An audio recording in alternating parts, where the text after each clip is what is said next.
Thank you for joining us tonight for the championship pitch event. Our 12 pitchers tonight represent the best pitchers of 2023. Congratulations to you all.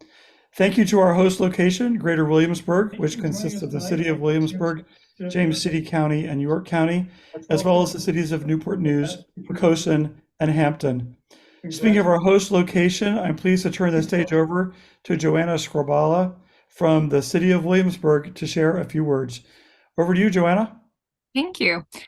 Good evening, everyone. My name is Joanna Scorbala. I'm the Tourism Development Specialist for the City of Williamsburg. And on behalf of the contributing municipalities, Williamsburg, York County, James City County, Newport News, Hampton, and Poquoson, I would like to welcome you all to tonight's Start Peninsula Championship event. We're also proud of our area's entrepreneurial ecosystem, and we are so excited about the outcomes that have resulted from Start Peninsula.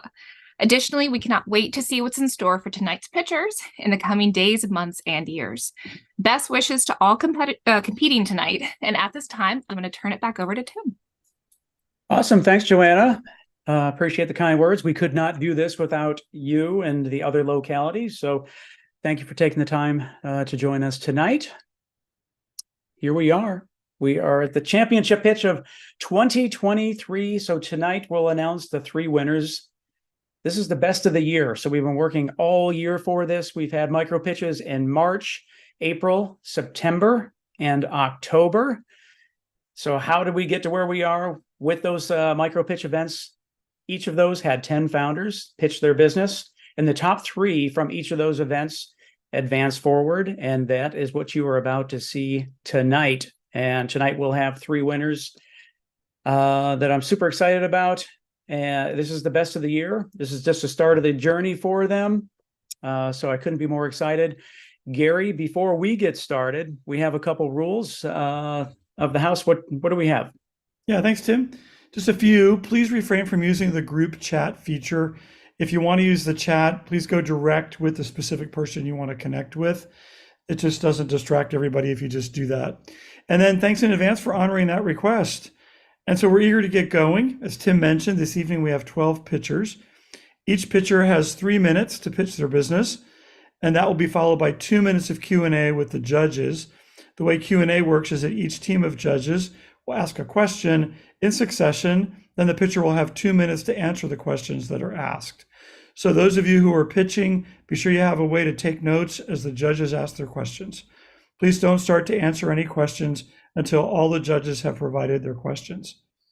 And Tim, speaking of judges, who are the judges tonight? Yeah, this is super exciting because just like we haven't had talent before in terms of the strongest cohort of pitchers, if you will, we have a super, super strong cohort of judges. Typically for the championship pitch event, we have 5 judges, but in this case, it just worked out that we had 6 people that were available, and they paired up really, really nicely. And they paired up in a way that is likely going to represent a lot of different stages where people might be. So we decided to have 3 groups of 2 judges each, and we paired them accordingly. So the first team, if you will, represents the Virginia ICAP team, and that's Marty Kazabowski. Thank you for joining us tonight, Marty. And we have William McFeet, who is also part of the ICAP team. Familiar faces to you all. They were super generous to lend their time with many of the micro pitch events tonight. So they represent the all facets, but really, really specialize everything through the customer discovery portion. And we also have the next team, which is the 757 Collab team. So we have the executive director of Collab, Paul Nolde. With Paul, he represents 757 Angels, 757 Accelerate, 757 Startup Studios. So we're super excited to have Paul. And with Paul is Evans McMillian. That is a familiar face to us all. Evans is the inaugural executive director of 757 Accelerate, and is now leading her own journey, doing some consulting work in that space. So Evans, thank you for all that you've done and continue to do for the ecosystem. And we have the Angel and VC team, and some first-time judges with us tonight. We have CJ Spady. CJ is a 757 market leader and managing director for Fahrenheit Advisors. They are a middle market consulting firm, and she is also an active mentor with 757 Startup Studios and 757 Accelerate, where she enjoys sharing her entrepreneurial exposures from San Francisco with the passionate founders here in Hampton Roads. So thank you so much, CJ. And rounding out the Angel/VC team, we have Taylor Schwa. He's coming to us with was the previous director of investor relations and chief of staff for the CEO at 500 Startups. At 500 Startups, he partnered with the firm's executive team to manage strategic initiatives, investor relations, and fundraising efforts, and later stage co-investments. So we have a super strong group of judges. So thank you for your time and support. The way this is going to work is that the first six pitchers will go ahead and pitch. Then we're going to take a quick 5-minute break so everybody can regroup. Then we'll hear from the final 6 pitchers. Then we'll whisk the judges away into their deliberation room. During that time, super excited that we're going to introduce our keynote speaker for the evening, and that is Steve Waddell. He is a former Star Peninsula participant and the co-founder of Nasoni. And then once he's done, we'll announce the winners of 2023. So pitchers, as a reminder to you, know that you are nervous, so consider this just a friendly reminder. When it's your turn to pitch, unmute yourself, share your screen. Once your pitch is done, stop sharing your screen. Judges will ask their questions. Once the last question is asked, then you address the answers to each. When you're done, mute your mic, and then we'll move on to the next pitcher. Sound good, Gary? Sounds great. And we are ready to get started. Our first pitcher tonight is going to be Jeanette Profel from the Bobo Collective. Jeanette, you ready? I'm as ready as I'm going to be. I'm going to go ahead and share my screen. Hold on one second.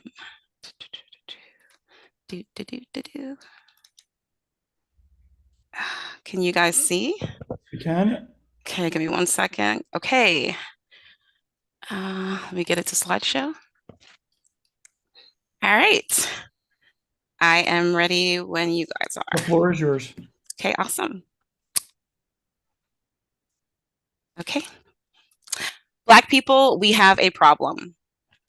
A study by the Black Star Project found that while a dollar circulates in other communities of color for 30 days and 17 days respectively, it only stays in the Black community for 6 hours. With Black consumers spending at $1.8 trillion, but the net worth of the Black community declining by 14%, that means that our spending is not circulating back into the community at the rate that it's leaving. But just imagine the change we could create if we can make that dollar circulate a little bit longer, using already existing consumer spending to build a better future with each purchase. That's the power of the Black-owned, Black-operated collective. Howdy, everyone. I'm Jetty. I'm the founder of the Black-owned, Black-operated collective, or BOBO for short. BOBO is a wholesale brokerage that exclusively sources for, produces, and sells Black-owned consumer packaged goods. And here's how it works. Black product creators pay to use our Black-owned supply chain to produce their brands. BOBO digitally certifies the product as Black-owned using an unalterable method of record keeping called blockchain. BOBO sells the certified product to companies looking for diverse procurement. Certified products are then easily identified and purchased by consumers looking to support these products. Our business model is twofold. On one side, we serve corporate buyers looking to stock their shelves with products that cater to an emerging market of conscious consumers who want to make a difference by seeking authenticity and impact in what they buy. On the other hand, we act as a wholesale brokerage, connecting products made by Black-owned product creators to those buyers. And Black consumer preferences are increasingly influencing mainstream choices. This has led to a diversification of products that appeal to not only Black consumers, but to the wider market in a phenomenon commonly referred to as the halo effect. But let's talk numbers. The data is still emerging, but beauty products from Black-owned brands only make up 7% of what is available on shelves, even though more than 80% of surveyed Black consumers prefer to purchase from Black brands. with initiatives like the 15% pledge supporting companies that prioritize diversity procurement and 43% of millennials identifying as African American, Hispanic, or Asian, neglecting this market means a company is missing out on a solid growth strategy for its future. Now, our team is small and mighty and consists of myself, a former two-time small business owner and product line creator, and our COO, a technical designer with a master's degree of fashion from LIM College. And as you can see here, it has been quite a year for us, and we're still going strong with 3 pending buyer contracts, a trade mission to Nigeria in 2024, and the development of 15 personal care products for our catalog. So in a world where every dollar you spend is a vote for the kind of world you want to live in, we're asking you to join us in making a lasting impact by supporting our crowdfunding efforts to raise $250,000 at wefunder.com. And it's urgent that we start now because it's projected by 2053, the average median net worth of Black households will be $0. Tick-tock. Together, our communities can bridge the wealth gap and create a brighter and more equitable future for all. Thank you so much. I look forward to any questions you may have. And that's time. Okay, thanks, Jeanette. Thank you. And we're going to start our first judge questions with the ICAP team. Okay, I believe I'm going to take the first shot at the question here. So hello, Jeanette. That was a very nice visual slides. I love the color background on your slides as well. Very, very clever. Thank you.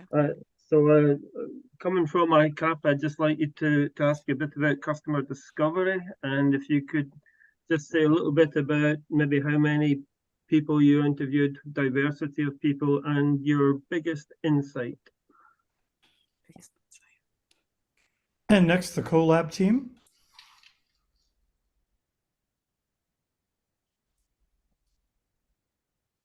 Sorry. Hi, Jeanette. It's Evans. Great to see you. Great job. I am just want to talk about the revenue model. So just talk us through sort of what your revenue model is, how you make money today, and how that will grow in the future. Okay. And the Angels team. Hi, Jeanette. Good to see you. Walk us through your traction, where you are in this two-sided market, your providers, where you are in developing your team of providers that provide the product into the market, and where you are in getting traction in your wholesale buyers. Okay. All right, I am ready. Can you guys hear me? Yep. Go ahead. Okay, awesome. So for our customer discovery, I know this seems kind of funny, but we actually did it through Clubhouse. We spoke to Black consumers and asked them, the subject matter was, what do Black consumers want? It was kind of like simple.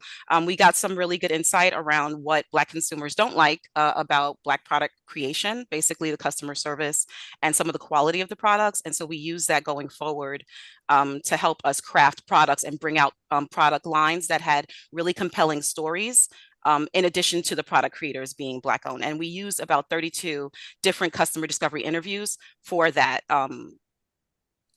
information. That's basically what we did. We just had people come in, sit down and talk with us, because on Clubhouse, the interactions are very personal. So it was actually an excellent exercise in us getting to know what Black consumers specifically liked and what they didn't like. So that's the answer to that question. For our revenue model, how we make money, we are a business to business brokerage. So the way that we make money is through the unit sales of the end product. A product creator pays to be in our supply chain, and that's how we get the initial cost that it takes to source for the raw materials they need to make their product.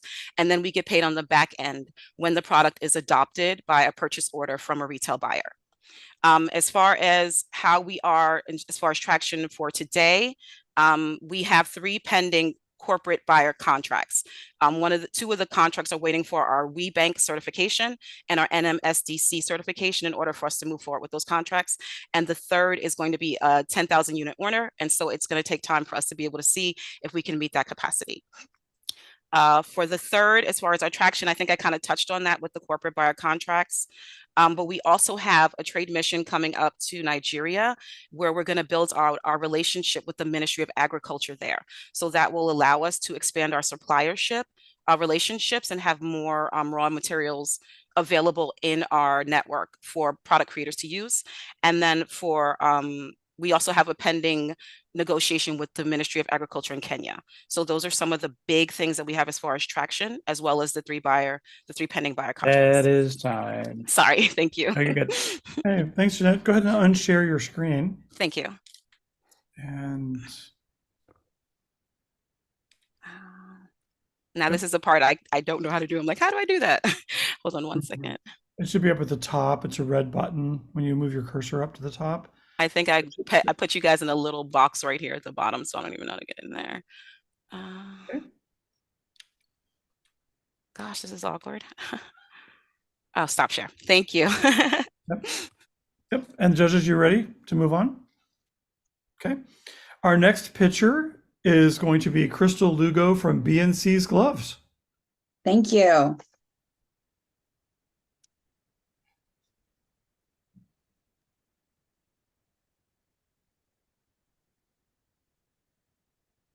All right. Give me 1 second. And I'll start when you do. Okay. 1 second.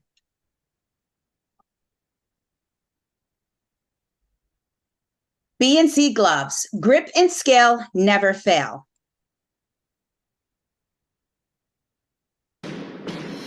It just takes one great idea to change your life. As Lori says, it takes one great idea to change your life. Meet one of our customers, Peter, who's 25 years old and lives in the #1 fishing state, Maine. Peter fishes recreationally and professionally, but he's frustrated and tired of getting stuck, tired of getting sores, tired of being exposed to bacteria, which can cause infection.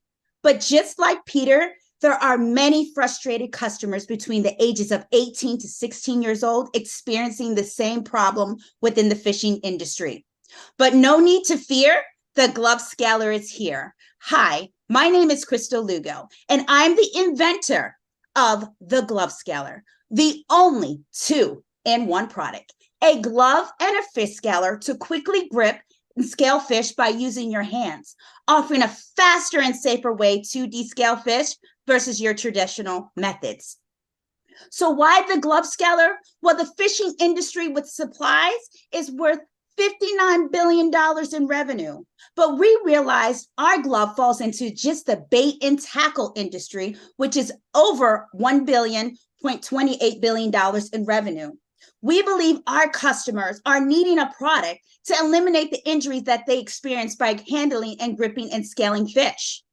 Our pricing structure, our wholesale of $30 and our suggested retail price of $79.99. Where have we gone so far? Well, we won a pitch competition with Something in the Water recently.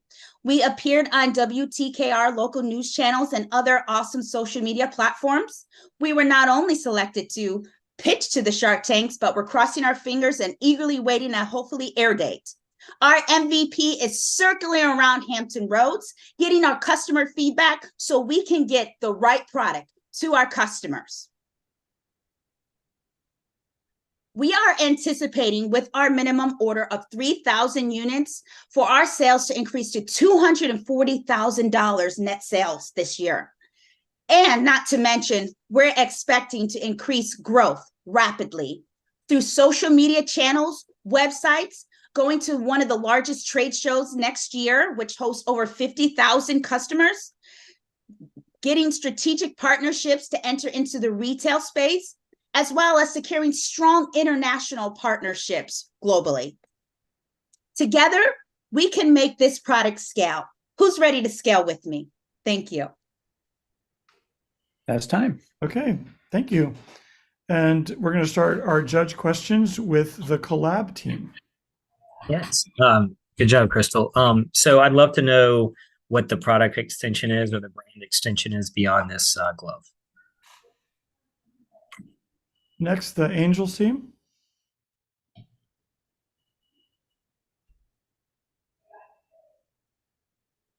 Great, and appreciated the enthusiasm.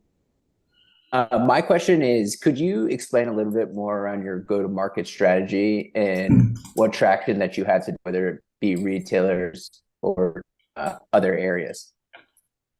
And the ICAP team. Yeah, good pitch. You're always one of the most enthusiastic folks I've ever encountered. So congratulations on that. I'm curious, in your customer discovery, in your talking to potential clients, what have you changed? What have you learned through the process, and how has that affected your design going forward?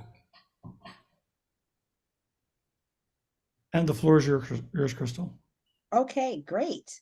Well, thank you for the questions. I'm happy to start with Marty. Thank you for that, Marty. So with the customer discovery, what we have changed is the gloves that are on the market today are very easy to get punctured, and which can cause painful abrasions if the spike goes through the glove, which can cause a disease called fish handler's disease. So what we're working on strategically with our engineers is the material. It's all about the material and safety, because that's the number one thing when you're gripping of any fish or any aquatic organism is safety. So we're working on that puncture resistant that can also eliminate someone to reuse the gloves multiple times versus just one and done, and they could continue to use and scale as well.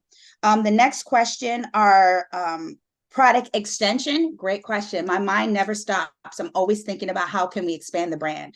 We want to be a global product, not just a glove, but we want to incorporate innovative fishing tools. So fish rods, creating another extension of commercial fishing coats where they put their arms in there and they're secure, but attaching the glove scaler to that as well, and making sure their hands and their body is fully protected. We want to be a global household product and also license some of our products as well with the bigger players in the industry. And our go-to-market strategy in retail over other areas is getting our name out there, going and making our presence known. Once our customer sees our product, they get it. It's self-explanatory. So showing up to trade shows where there's large audience, getting on social media platform, using enthusiasts who loves and showcases our products, getting in events like this to show the public why there's a need just within our community right here in Hampton Roads, to show that you can grip and scale right out of the bay. That's time. Okay, thanks, Crystal. Thank you. Just wait for the judges real quick. Get a thumbs up when you guys are ready. Marty's ready. Good. Is that everybody? All the judges ready? Yep. Okay, moving on. Our next pitcher is going to be Carly Ryan with Ellipticraft. Great.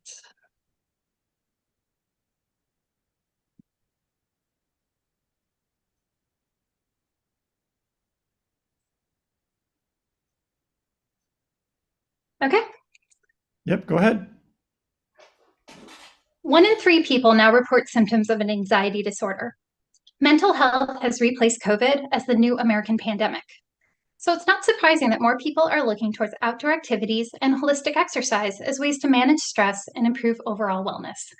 Look, we know these types of things are good for us, right? And the science backs it up. And actually, the science around blue space exercise or exercise around water is even more compelling. So at Ellipticraft, we make a total health product for your body and mind. It's a personal watercraft that's powered by elliptical motion. So as you move your arms and your legs together, you have the sensation that you are literally running across the water. It's an immersive, empowering, and in the best way possible for you, addictive experience. Other key features of this product are its stability. You don't have to worry about falling in or getting wet.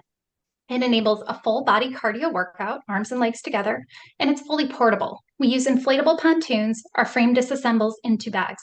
So you can actually fit this entire product in your car and take it wherever you'd like to stride. Now, the outdoor recreation market is enormous at $454 billion. It's big business for the state of Virginia, and that includes $3 billion annually in paddle sports hard equipment sales.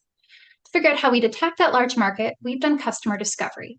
We've learned our target demographic is active women age 40 to 65. What they like most about this product is its stability. They don't want to get wet. Time and time again, this has been our most enthusiastic customer that we speak with, and it's who we'll target in our early marketing efforts. Now, in addition to those customer interviews and demos, we've taken this product to paddle sport retailers, and we were an exhibitor at the Chantilly Boat Show this year. So those discovery efforts have informed our business model, and we'll have 2 primary sales channels. direct to consumer, and wholesale to marinas and resorts. At our target MSRP and 50% gross margins, we can reach over $1 million in revenue in our first year in market. And we believe that that is easily scalable to an 8-figure revenue business after 3 years. So I'm Carly Ryan, and I've spent my entire career helping people to get well. Now, bringing a physical product to market is no easy task, but I have a tremendous team around me, and together, we're going to make it happen. To date, we've won over $20,000 in grants and prizes. We've completed a friends and family round, and we've gone through 5 generations of advanced physical prototyping. We've been conducting customer demos on this product throughout the summer, and so we are now entering small batch production of our MVP. That will enable us to have units available for rent in local marinas this spring, followed shortly thereafter by our first direct-to-consumer sales. We believe Ellipticraft has the power to change the way people think and feel about exercise. Thank you so much for the opportunity, and stride above. And that's time. Thanks. Okay, thank you. I'm going to go ahead and unshare your screen. And we'll start with, this time, with the Angels team. Thank you so much, Carly, for your presentation. I was wondering if you could outline what you understand your competitive marketplaces, who might be out there doing something similar. And if you have any customers lined up, you mentioned marinas, if you actually have any letters of intent with customers that would take your product at this time.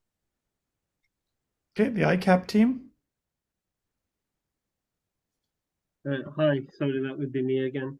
Very nice, Carly. I guess you mentioned that your target market or customers here were women, active women. So I was actually wondering the opposite. Why? What did you hear from men that makes you want to focus only on women? And the collab team. Great job, Carly. I am interested in whether or not this is a product that has adjacent, sort of a brand strategy. You'll build other things, or if it's just this one. No, I don't mean just this one. This is an interesting proposition, but is there a bigger play here where it has adjacent sales other than just the first one? Sure. Maybe I'll start there and go backwards. Yeah, absolutely. We see our brand strategy is guided by that slogan, Stride Above. So that's a slogan to us that means resilience, and it stands for Blue Space Wellness, and it's about changing the way you feel about exercise. So we see opportunities for this product, of course, new models. There's accessory components that you can add on to this, coolers, dog carriers, things like that. And then there's a whole line of other blue space or outdoor fitness related things that we believe could fit under that Stride Above brand. Sun shirts, apparel, maybe other just kind of watercraft products or other types of outdoor fitness. So that is at the forefront of our minds, and it's definitely where we're going to start shifting our efforts towards that brand building activity as we enter this next phase of getting our product in market. William, there's nothing that men have told us that said we shouldn't focus on men. I think what we've just found is that time and time again, the women are our most enthusiastic customer. And we saw it at the boat show where we really talked to like hundreds of people over the weekend. We see it when we're down on the water. We see women on kayaks that like call us over and say, hey, what is that? I want one. And so it just happens so often that we feel like that's who we have to start with, to the extent that you have to narrow down your marketing a little bit and pick a focus group to start with. That's who we know is kind of like our most enthusiastic base. But obviously, I have 2 men on my founding team. It's not that men don't like it. It's just, again, that's kind of been our demographic that really pops. And then CJ's Parts Competition. Yep, there are other water products on the market. There are water bikes. Hobie makes a stand-up pedal board. So there are other things that are sort of like this. We haven't seen another water elliptical exactly like this. And where we differentiate ourselves is, again, the ability to do that upper lower body workout, the stability of the product, and again, the portability. And we've had people tell us, hey, I've tried the water bikes. that looks a lot more fun. This That looks is cool. I'd good. like to try that. So Okay, and thanks so much. thank you.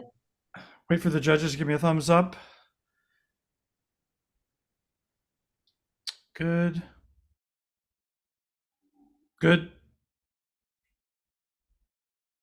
Okay, awesome. Our next pitcher is going to be Borden Edgerton with Infra SGA.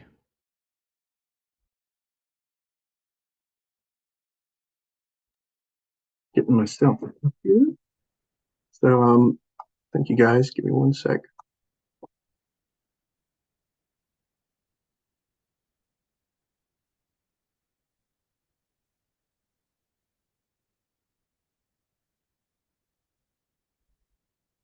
Just a quick reminder to the judges to fill out the spreadsheet at the break, if you can do that, because we're going kind of fast.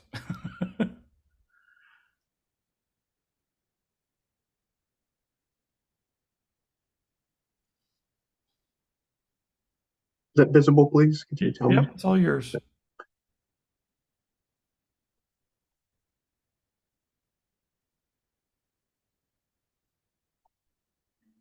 Floods are the #1 natural disaster in the United States.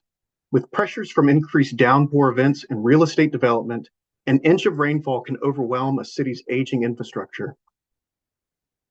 While infrastructure replacement is infeasible, green retrofits like urban bioretention could be the answer.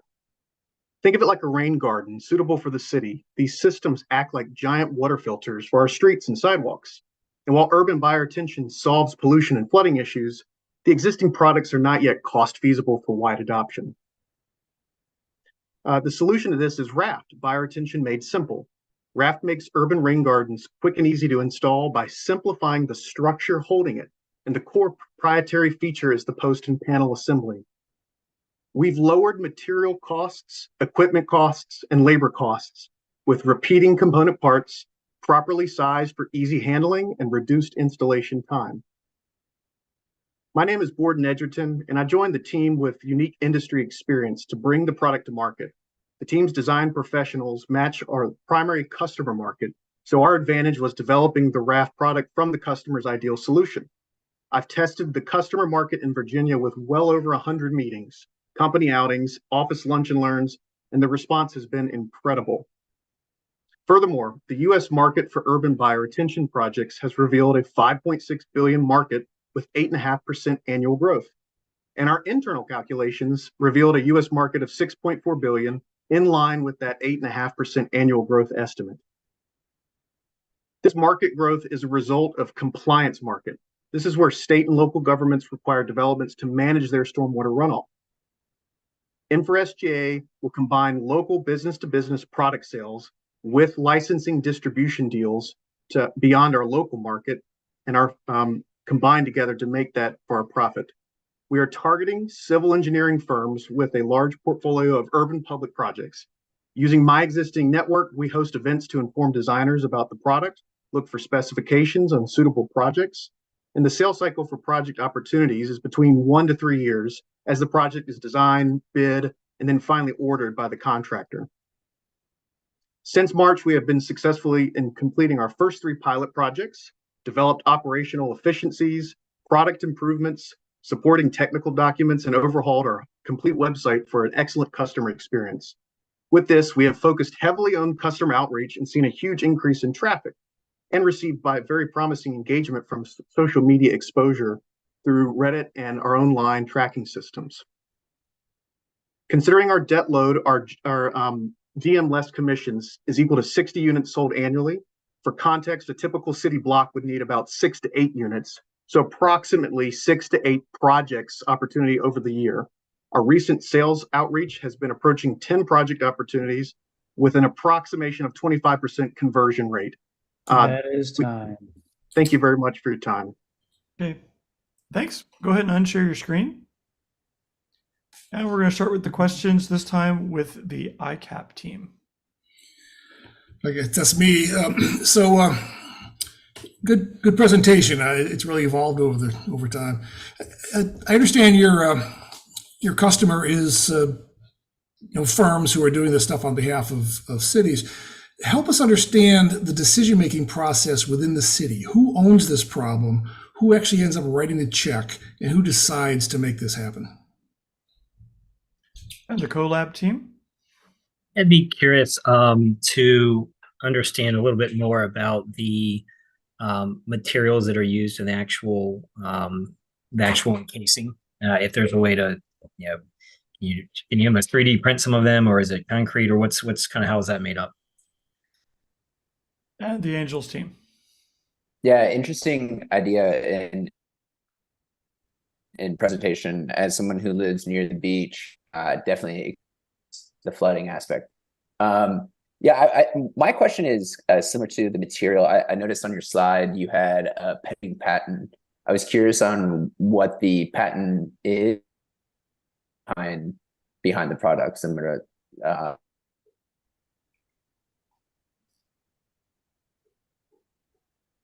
All right, anything else? Let's see. Okay.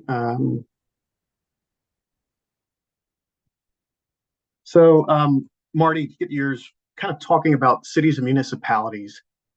They're one of the many clients that we're going to have in this. It's not our primary focus, since they're not necessarily the decision makers for what product goes on to a project, but they are heavy influencers. And to your question of who is influencing it, it's a combination of who is setting the regulation standards, which we are trying to comply with, or meeting certain criteria that they're trying to set. But there's also the idea that there are individuals who are influencers to the design teams that they're working with. So if they have a cooperation with a civil engineer, for instance, on a city-owned property, they might suggest using a certain product, but they can't necessarily tell the design team what to use exactly. Paul, with your question with materials, we've really focused on high-end materials for this because of the conditions that the product is under. Essentially, it's going to be always inundated in water. It's going to be exposed to a lot of salt potential for corrosion and heavy metals and a lot of pollution coming off the roadways. So we're using non-corrosive materials. The frames are fiber reinforced plastic, and the panels themselves are a higher grade concrete than you would typically see. So using 5,000 PSI, and any of the metal hardware that's used to attach things before it ships, those are all 316 stainless steel. And that's the higher grade. That's the highest, basically, marine grade that you can get to avoid any sort of conflicts with corrosion. And then Taylor, you asked about materials, but also about the patents. The patent that we have is approved in Australia and China, and it's based on the assembly process, not necessarily the materials, but how the product is situated together, which is the real value with the product, is how the speed of installation and the ease for a contractor.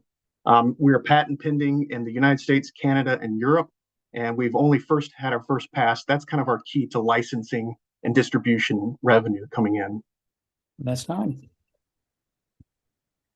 Okay, thanks very much. Thank you. Wait to hear from the judges. Good. Okay, our next pitcher is going to be Johnny Stewart from StuTech.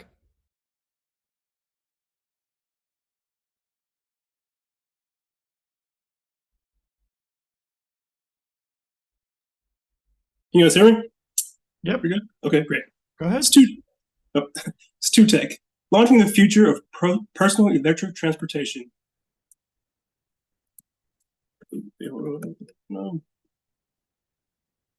Urban congestion is a daily challenge. With dense traffic and overcrowded public transit, StuTech is poised to make a significant impact in reducing the cost of vehicle ownership and addressing the frustrations associated with long-distance commuting. With 103 Americans commuting 1 to 10 miles a day, demand for personal electric vehicles is growing. That's why we developed the Goblin S4, an exhilarating experience on and off road for business and pleasure. We give users the freedom to travel up to 60 miles per charge, free of carbon emissions. Brute force at the sound of a whisper. Folded up, stowed away, and that's something that you call personal. StuTech's business model is a 3-stage system.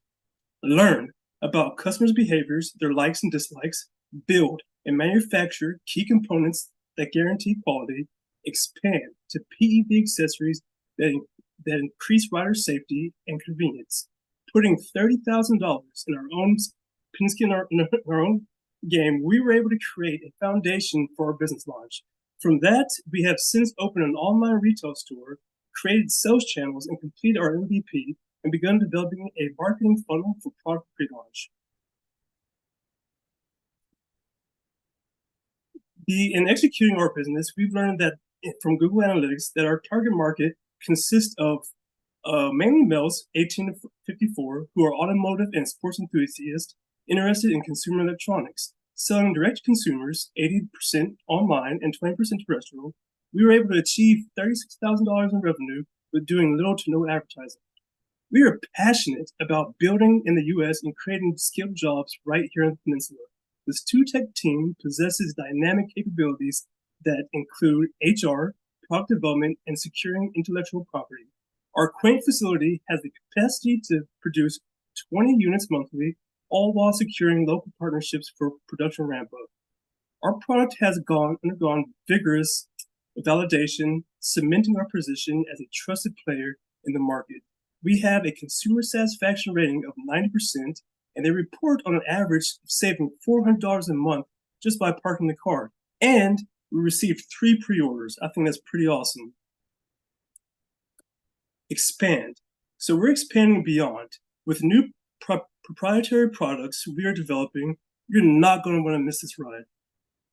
StuTech, from humble beginnings and deeply rooted family values, understands the importance of building safer and more sustainable future for our loved ones.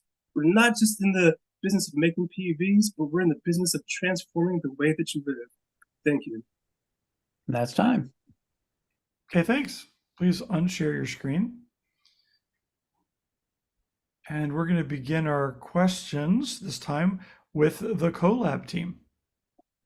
Great job. I'm excited about this. I'm laughing because Tim is such an electric vehicle guy, so he's sort of smiling big up there. I'm curious about regulatory issues to get this product on the market. I just know that the scooter world, thank God for Lime, has really made a way for you. But what kind of regulatory challenges do you have for riders and licensure and things like that for getting people on them? And the Angels team. Hi there. Thank you for your presentation. I have a scooter, so I'm a big scooter fan. A little confused. Is this product a scooter or an accessory onto a scooter? And then if it is one or the other, can you expand upon what your competition looks like in the market? Because this isn't a new market, it's a growing market. And so who is your immediate competitor? Or what your competitive space looks like? And the ICAP team. Hi, excuse me. Hi, thanks for the very nice presentation. I'm not yet an electric vehicle user, and possibly I'm just beyond the upper end of your customer segment definition as well, in terms of age. But so I was wondering if I was going to ask about competition, but that's been asked. I wonder if you could talk me through what you've heard from your customers that would make this a must-have versus a nice-to-have.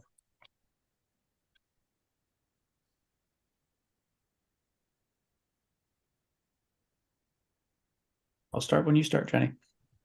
All right, great. So regulatory issues. So that varies from state to state. However, in Virginia and places like California and Texas, it's pretty wide open. The only regulations on that in Virginia is that you have to abide by e-bike rules. So that's stay on the bike lane and don't ride on the sidewalk.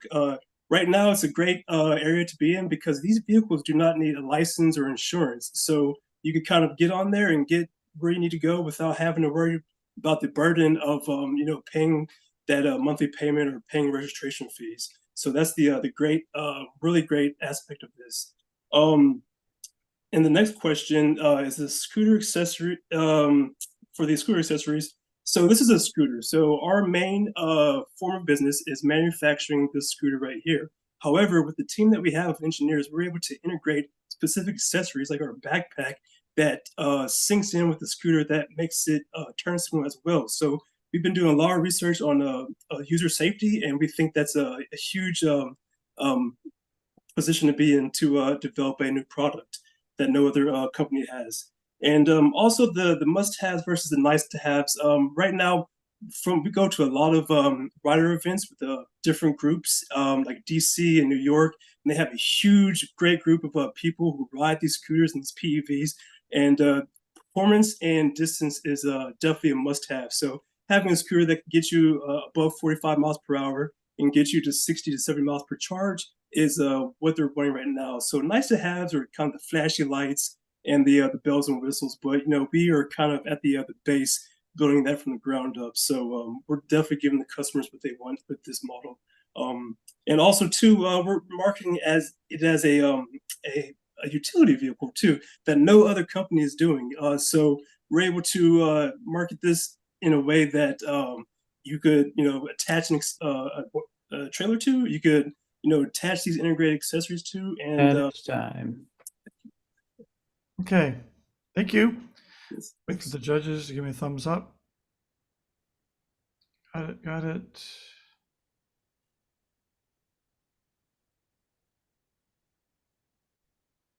Final judge. Good, okay, awesome. Our next pitcher before our break is going to be Ian Holloman with Keep Up.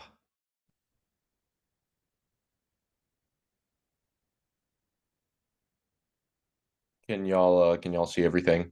We can, and the right. floor is yours. All right, well, let's get started.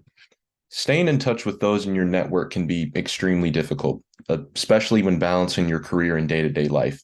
The difficulties we experience in this process is what I intend to solve.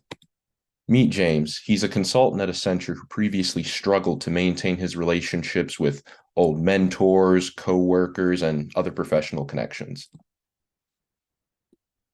Like many of us, at one point, James had no system set in place to stay in touch with people.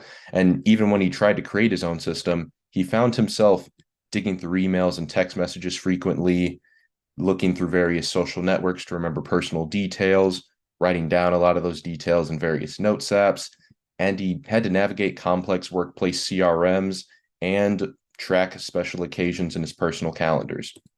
The solution for him was Keep Up, equipped with personalized reminders to remember the information, contact profiles to track all important info, and AI email generation plus automation, generally speaking, bringing all important features under one roof. To the right, we have screenshots from our original MVP, which launched in May 2023. We've since discontinued it to put money into the second version we're building. We had 11 early access signups and 4 paying users. We were recently, as of yesterday, accepted into Startup Studios, and the second version we're going to be building will be built on Bubble, which is a no-code builder. To the left, we have our TAM calculations, and I want to reiterate, this is based on total potential customers times annual per customer revenue. And to the right, we have the types of people we included in the calculations.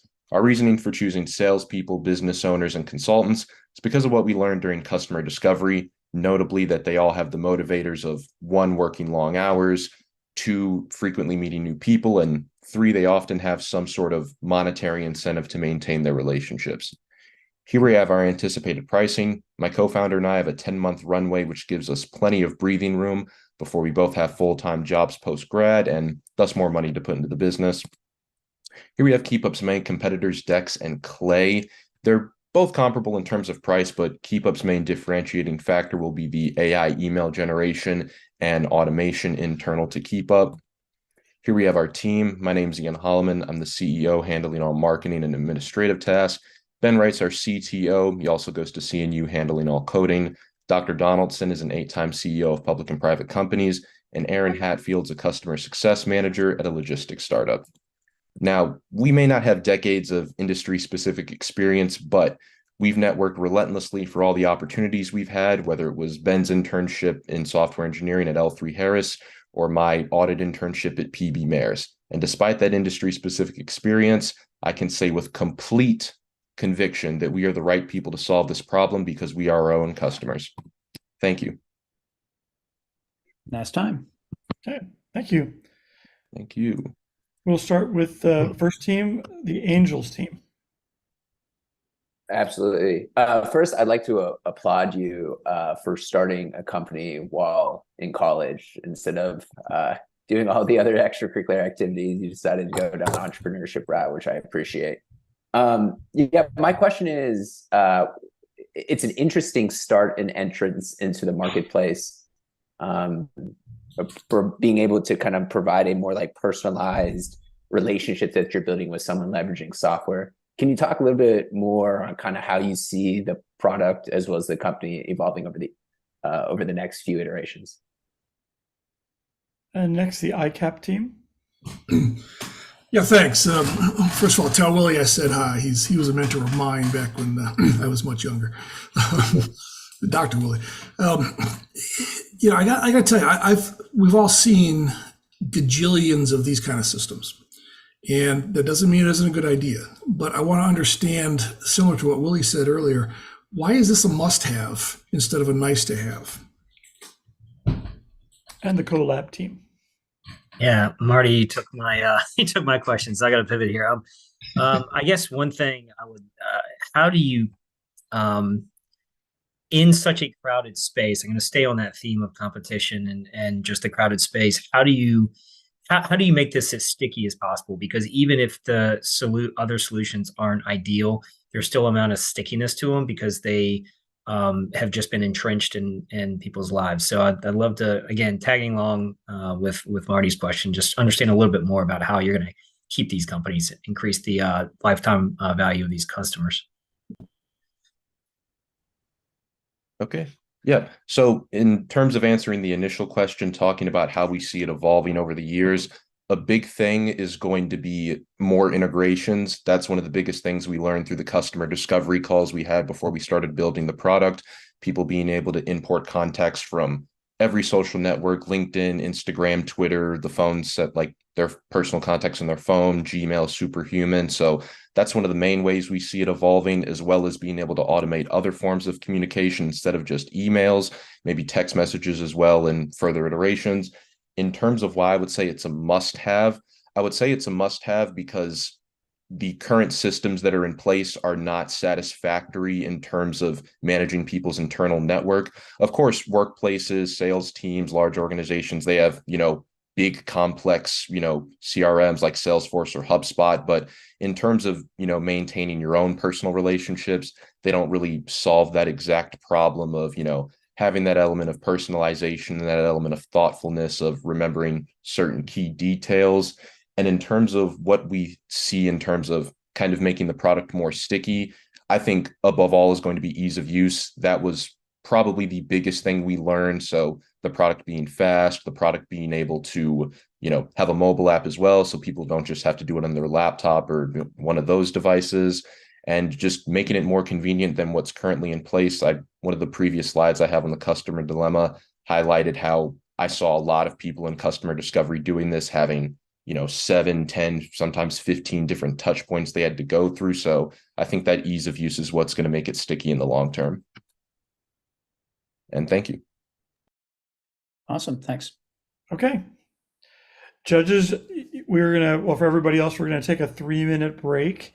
And just to remind the judges during this break, if you could fill out the spreadsheets that you all have so that that information is captured. And we'll see everybody back in 3 minutes, which would be about 6:56 by my clock.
Welcome back, everybody. As soon as I see all the judges back online, we can get started. Chris, you're here.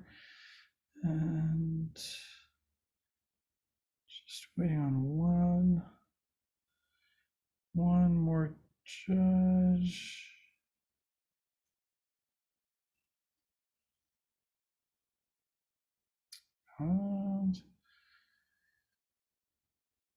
Okay, ready to get started, I think. Okay, please welcome our next pitcher, Chris Conklin with Vino Visa. All right, sharing my screen. All right, everybody see it okay? We can. Okay, give me one sec. Hold up. Okay. Good evening and welcome to our Vino Visa pitch. We are poised to revolutionize the wine and winery industry through an innovative online marketplace designed to connect wine enthusiasts with wineries. The wine tourism industry is global, year-round, and crosses generational, wealth, and location boundaries. By 2033, the USA is projected to reach over $46 billion in wine tourism alone. Traditional wine tourism is fragmented, time-consuming, and lacks personalization. Wineries struggle to connect with wine enthusiasts and grow their customer bases. Wine lovers want a convenient way to discover new wineries and create memorable journeys. Enter Vino Visa, a free-to-consumer mobile application that bridges the gap between consumers, wineries, and tourism. Vino Visa serves as a digital passport that allows users to discover wineries, rate wines, and customize their preferences. Wineries will upload their entire wine collection to streamline the user experience. Vino Visa will also partner with tourism bureaus to enhance traffic to wineries through easy-to-use e-commerce solutions. Judges, we are Vino Visa. Sip, share, socialize. Vino Visa serves as a central connecting point between consumers, wineries, and tourism bureaus. We bring research, booking, reviews, and e-commerce under a single personalized umbrella consumers can use again and again to keep their favorites at their fingertips. Our targets are shown in the B2C and B2B verticals with 4 cohorts each. The Vino Visa team has carefully considered each cohort's priorities, including functionality, user experience, features, and cost. We have 6 revenue streams across our B2B and B2C markets. Our model was built in coordination with the great team at Sandbox. In Richmond, our primary effort is to win in Virginia in 2025. In 2026, we expand to California, Washington, Texas, Oregon, and New York. Our model includes forecasted costs for marketing, legal, research and development, and future hires. Our MVP is in development now with a February 2024 release date. Vino Visa is not just about wine. It's about creating an unforgettable experience and fostering a global wine community. Join us in disrupting the wine tourism landscape and unlock the immense potential of this lucrative market. We are asking for help in 3 areas. First, introductions to investors. Second, we are actively looking for a strategic advisor with experience in scaling an app marketplace. And last, we're asking you to connect us with people you know in the winery business. Thank you for your time.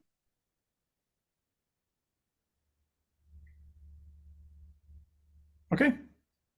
Thank you. You want to unshare your screen? And we'll start this time with the ICAP team.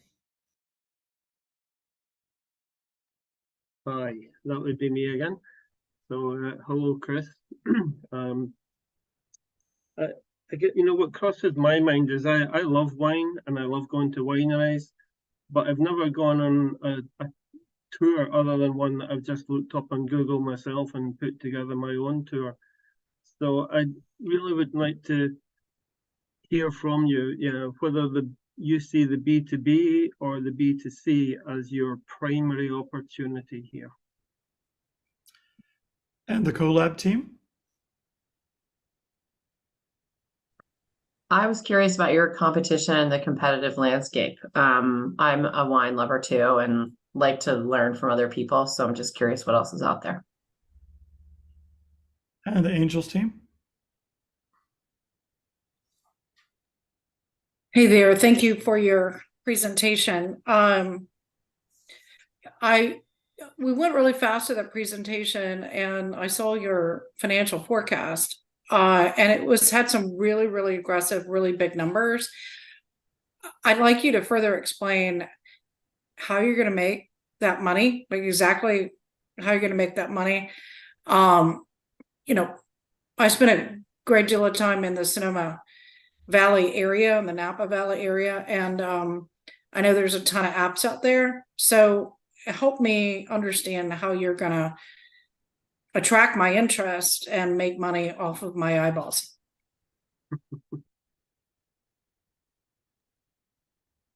Okay, I'm ready when you are. Yeah, you go right ahead. Okay. So the first question was addressing the B2B versus B2C, which one we see as the primary. We really see them both as a primary, given the fact that we have to get the wineries on board, and then we also have to attract the users, because we're going to generate revenue from the wineries. We're going to pay an annual subscription, and then we're also going to generate revenue from the amount of users that are on the apps through display ads, through e-commerce options in the app. So they are intertwined, but our immediate two goals are users and wineries on board. Second question was the competitive landscape. There's a couple of big hitters in the competitive landscape that are not really in our vertical. One is Vivino. It's the #1 wine app in the world, and you can use that to scan it at winery or at stores, and you can order wine from your phone. But they don't touch the winery landscape. They have suggested tourist destinations within the app. There is also apps in California, and those are regionally based, supported by the local tourism bureaus. And that's really the competitive land. There's another one called Wine Pass, where you can buy kind of access to wineries who participate in it. But there's not one wine app that spans even the statewide or countrywide. And then how we're going to make money. If you go back to the, and this is an in-depth conversation, but the 6 revenue streams is how we're going to make money. 1 with the wineries, 2 with display ads, 2 with data aggregation. We're going to sell the audience member data back to other marketers, partnerships, and then e-commerce options with the wine tourism bureaus. One thing we found in our customer discovery is that the wine tourism bureaus really struggle to push out their wine trails, and it's really hard to buy their wine passes because they're buried in local tourism bureau websites 3-4 pages down. It's not easy to find it. So that's one of our ways. We have 6 streams, and that's one of them. That's time. Okay, thank you. And wait on the judges real quick. Christina, are you ready? I am I'll ready. introduce you in just a second. Okay. Good on the judges. Everybody's good? Okay. Please welcome our next pitcher, Christina Kimbrough from Free Life. Okay, share screen. Everyone see? Okay. So my name is Christina, and in this first slide, I am currently partying there. This was 10 years ago, going over the top. And what you don't see in this photo is the blackout, the addiction that followed that I struggled with for 10 years. So I struggled for 10 years with active addiction, and I was not alone, am not alone, but I am now currently sober. But over 60% of adults in the country report feeling lonely, and 20 million people in the country are currently struggling with an addiction to alcohol. And of those, 20 to 40% of those will relapse, or upon quitting, relapse or replace alcohol with a cross addiction. I present my company, Free Life. We are a social recovery platform that aims to help people stay sober, and build community in a culture inundated with alcohol. So we do this through a network of holistic communities based on 3 different pillars of wellness. And what makes us different is that when I was getting sober, I was told to just go to 12-step and recovery meetings, and that was it. But healing takes a 3-pronged approach. That's mental, physical, and social. So our business model would be software as a service. We currently have a website that acts this way, but eventually we'd love to create an app that shows individuals across the country how to create alcohol-free, substance-free events in their community that support wellness and long-term sobriety. So there are various stages of recovery, and those so people are simply choosing to live a substance-free life. We want to form nationwide chapters that support sobriety and wellness events. Currently, since the last pitch, we have had over 400 people in attendance. 75 people have returned for regular events. We've successfully transitioned to holding paid events, connected with 5 to 7 large organizations that help people get sober, and are currently fostering partnerships with over 15 professionals in the addiction and recovery space.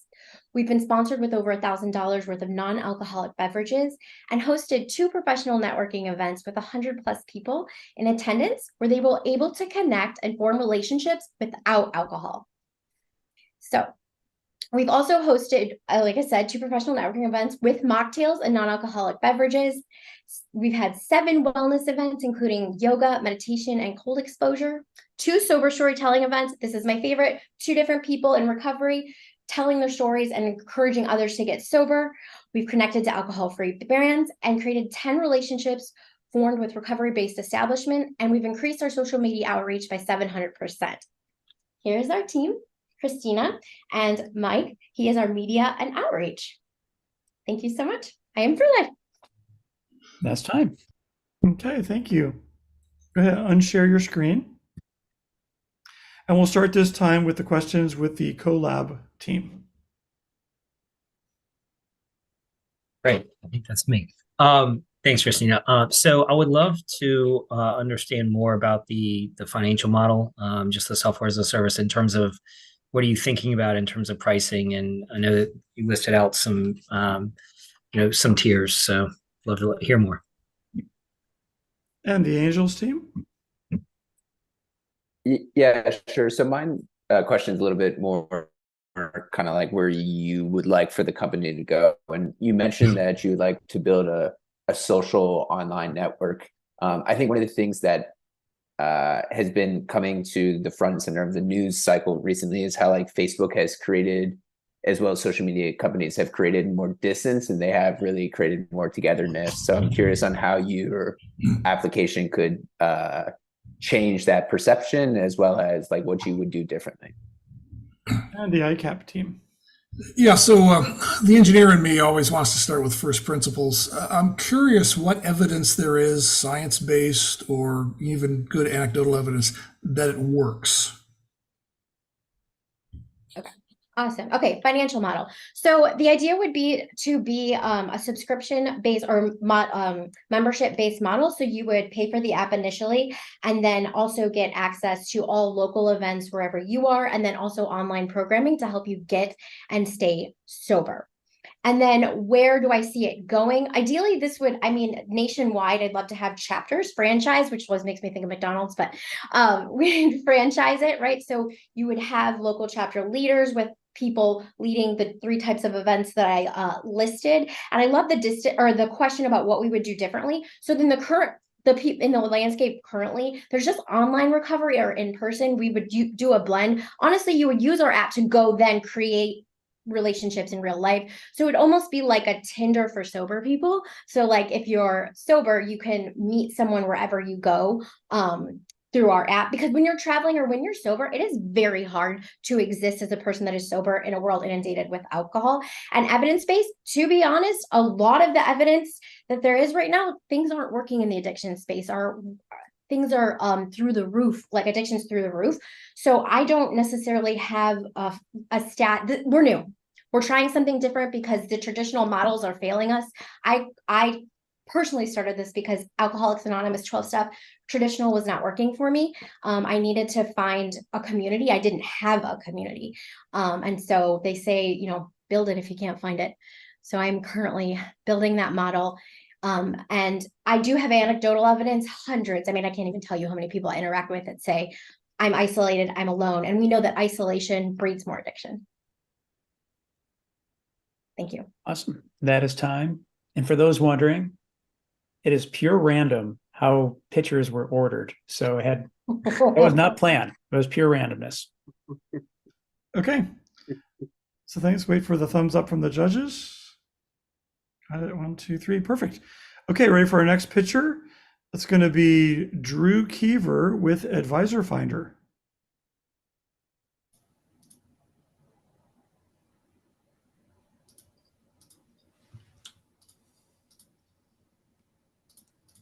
You ready, Drew? Yes, just 1 second. Sorry about that. Okay.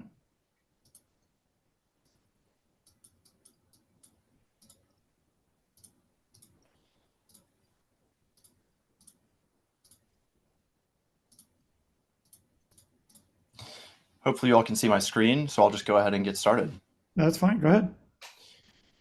We launched less than a year ago, and now we are working with a Fortune 50 financial institution.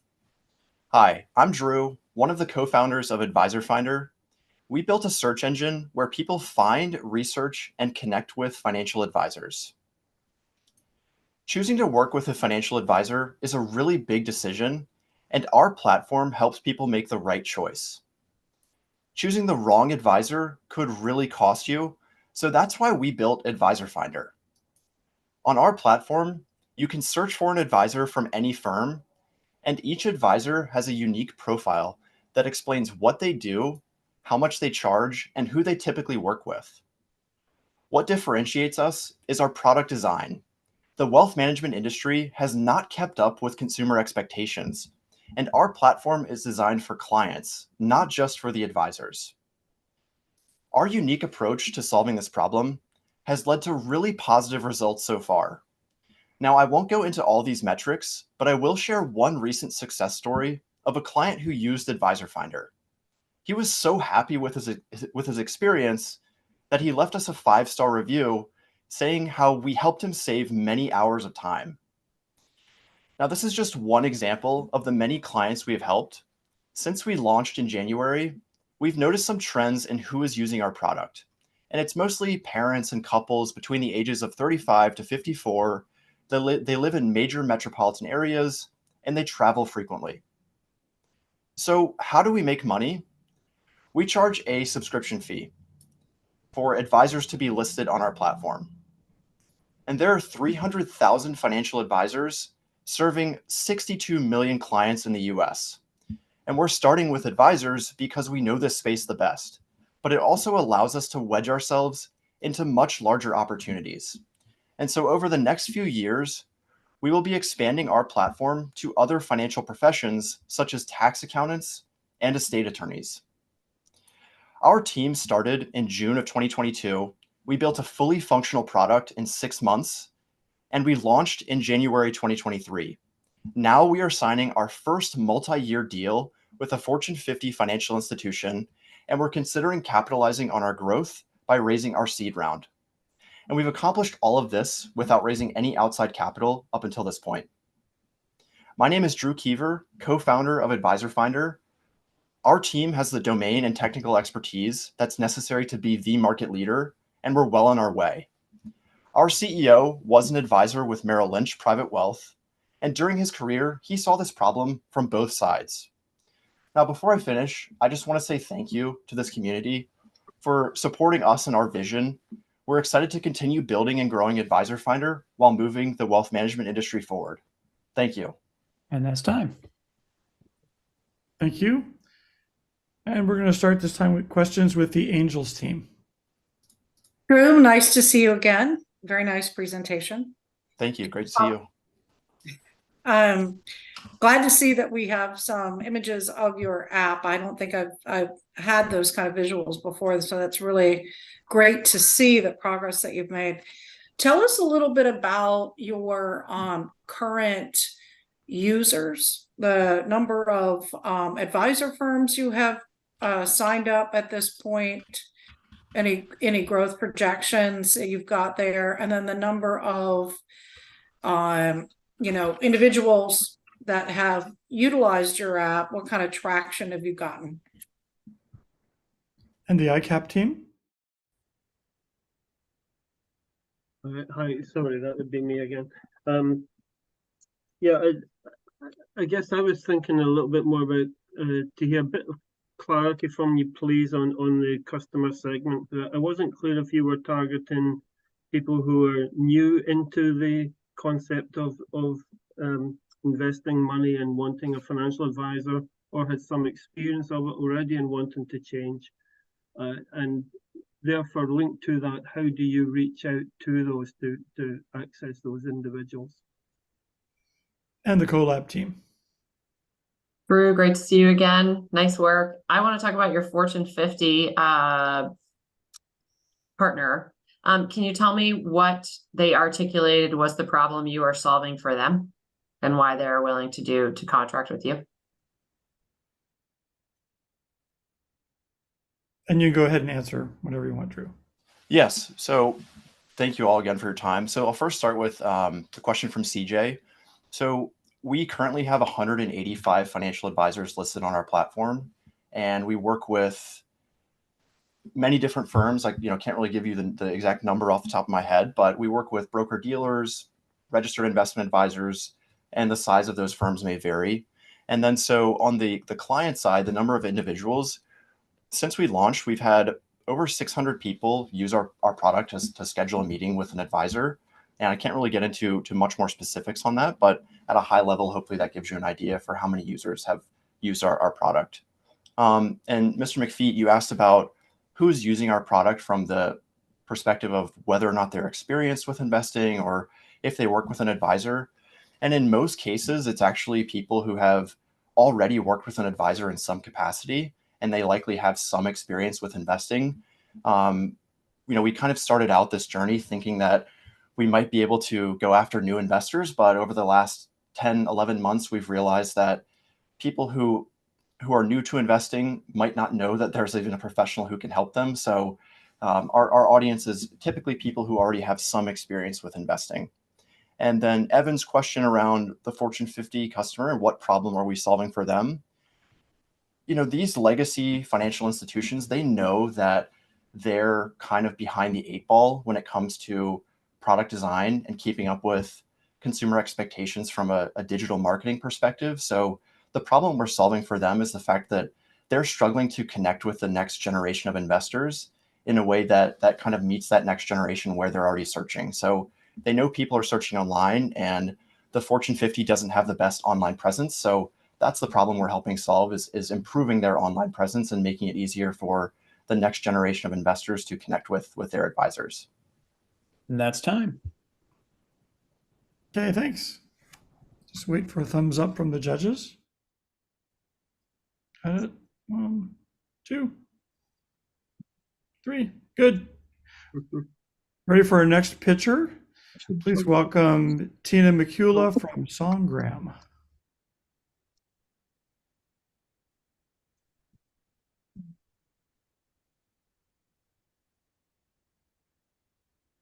All right, can you hear me and see my slides? We can. Great. Daryl wakes up, grabs his phone, turns his alarm off, glances at the date, and realizes today is his wife's birthday and he has forgotten. Wait a minute.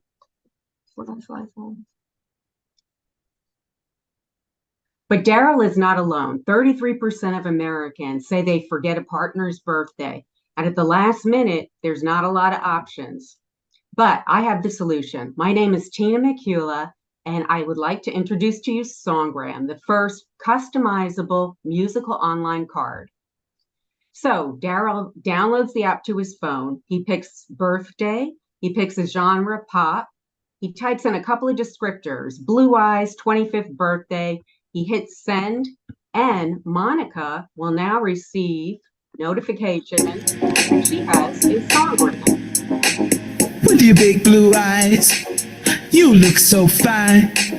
Let's drink a toast to 25 under the stars.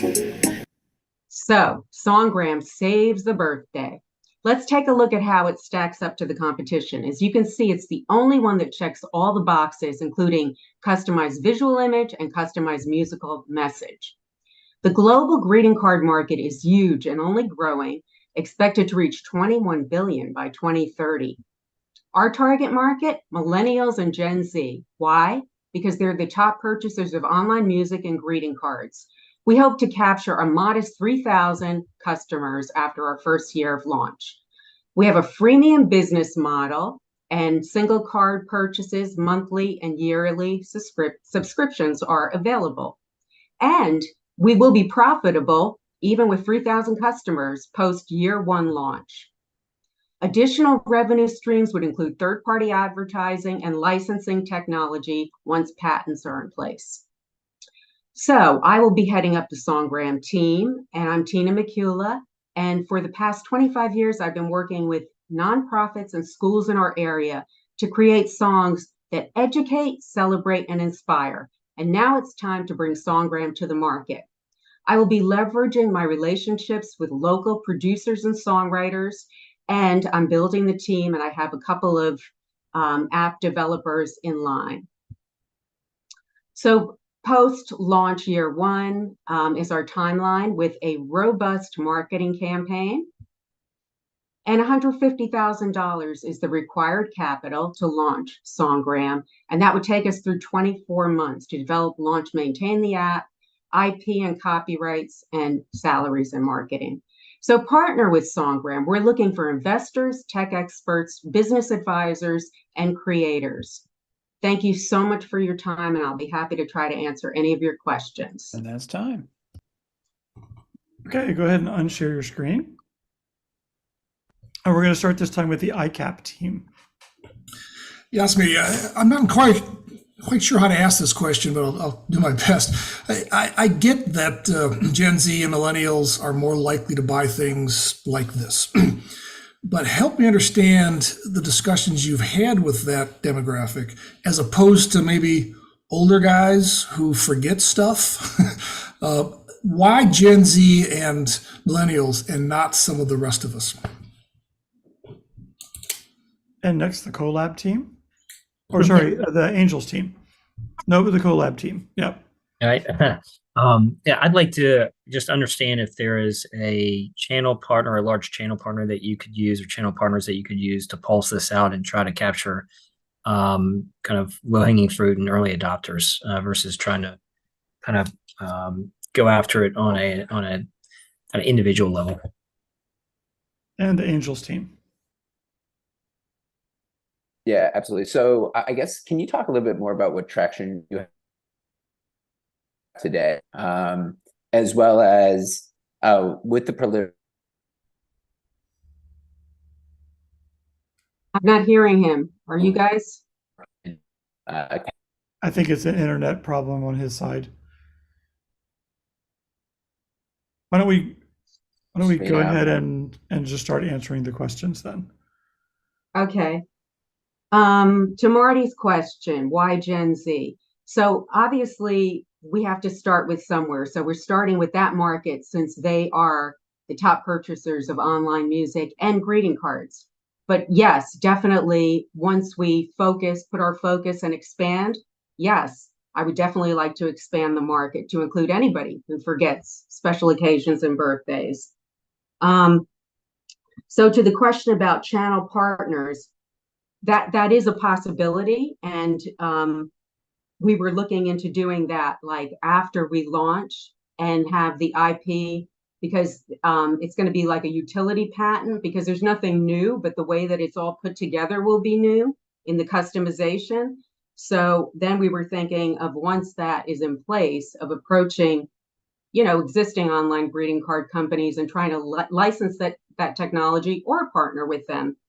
And I didn't hear the last question about Taylor's question was, can you speak more about your traction to date?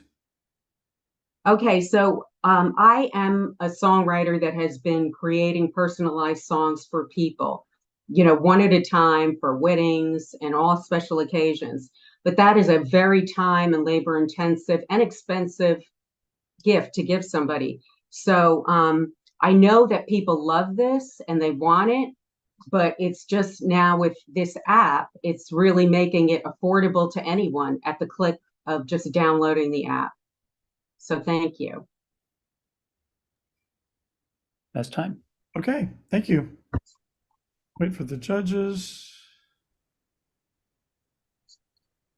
Good. Taylor, you good? Okay. Our next pitchers, please welcome Michelle King from Game On Cafe.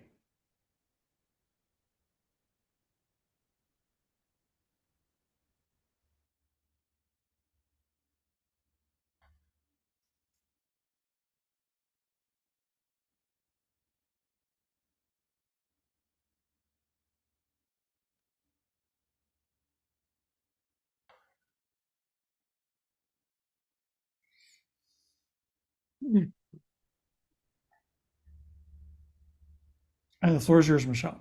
Thank you. Growing up in a military family, I found that no matter where my dad was stationed, I was fluent in the language, the universal language of play. Whether I played a traditional sport, a board game, or a video game, play connected me to others, and I felt a sense of belonging.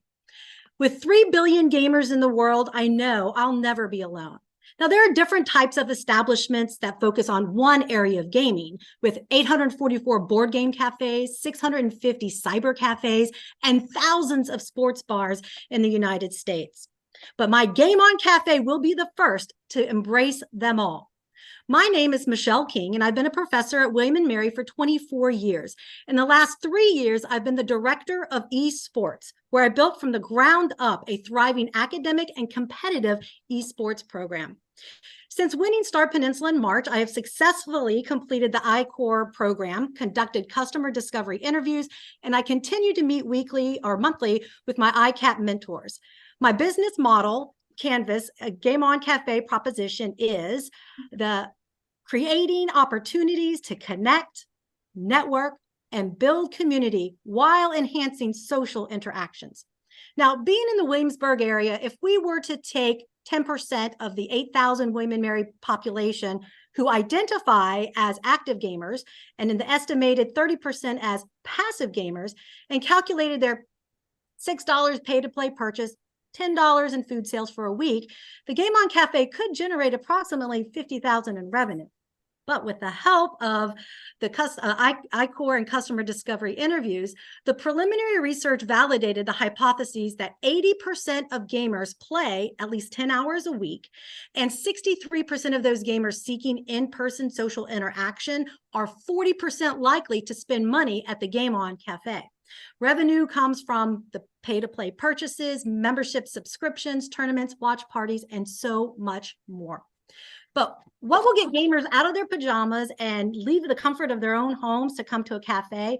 Well, it is time to test how we will build customer relationships through state-of-the-art gaming environment with a cozy vibe that will offer high-end, user-friendly experience. I need your help to level up as I construct a true, tried and true prototype to franchise. I'm currently in talks with a prominent university for a beta site, and this grant will assist the MVP of a location to test this concept as I invest the money to acquire gaming stations and recruit a talented team. Welcome to the Game On Cafe, where there's always a game on the table, a game on the television, and a game on the computer. Some may say carpe diem, seize the day. I say carpe ludum, seize the play. Game on. Thank you. That's time. Okay, thank you. We'll start our questions this time with the CoLab team. Great. Thanks, Michelle. There's a lot of interest in esports these days in terms of seed investments and sort of a growing trend. I'm interested in how you're going to manage the space with big TVs, people on the small TV, people with the headphones on. Like, how does that become a sort of collaborative environment, since I will no longer go to dinner with my teenagers if there's a TV? And the Angels team.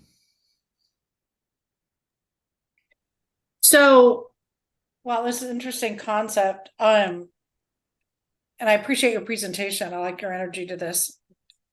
I guess my question is around, how far you are in really discovering what a franchise system would look like for this, and if you've gotten any interest from experienced franchise type and investors or anybody in that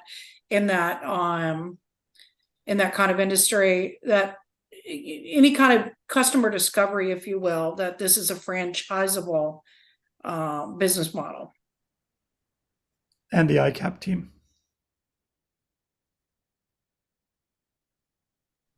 Sorry, I was muted there. So, Michelle, delighted to hear that you've been accessing ICAP. I hope you continue to do so. My question is kind of related to, I think, what the others were asking.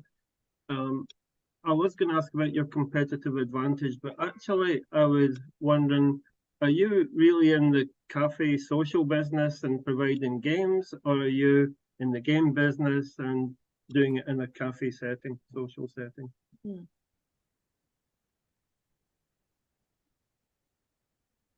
Okay, you can just go ahead, Michelle. Sure. So to Evan's question, I totally get it. I have a 20-year-old son, and it's like, okay, if we're going to go out, we're going to go out, and no TV, no distraction. The beauty of this environment that I want to create is that imagine walking into the cafe, there will be vignettes. So one area will be the board games to your table, customize it, you spin, you interact there. Then there's going to be another area where you can walk in, there'll be a glass wall, go into there will be some video games in there as well. And then another section will have the televisions with the traditional sports on there showing. So you can go in, you can pick and choose, bespoke, if you will, what kind of experience you want, but it's all right there, surrounded by play, which you can learn more about a person in an hour of play than in a year of conversation. So wrap that up in play and enjoy your time with your kids there.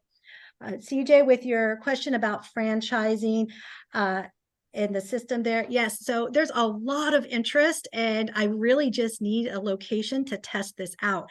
And like I mentioned, I do have a beta site opportunity. So to put this in a college town, and this is where a lot of that traction will be. So put it into that college town, see what that traction is, and be able to package in a unique way that it's not just a board game or just a cyber cafe, but it's a combination of all of those.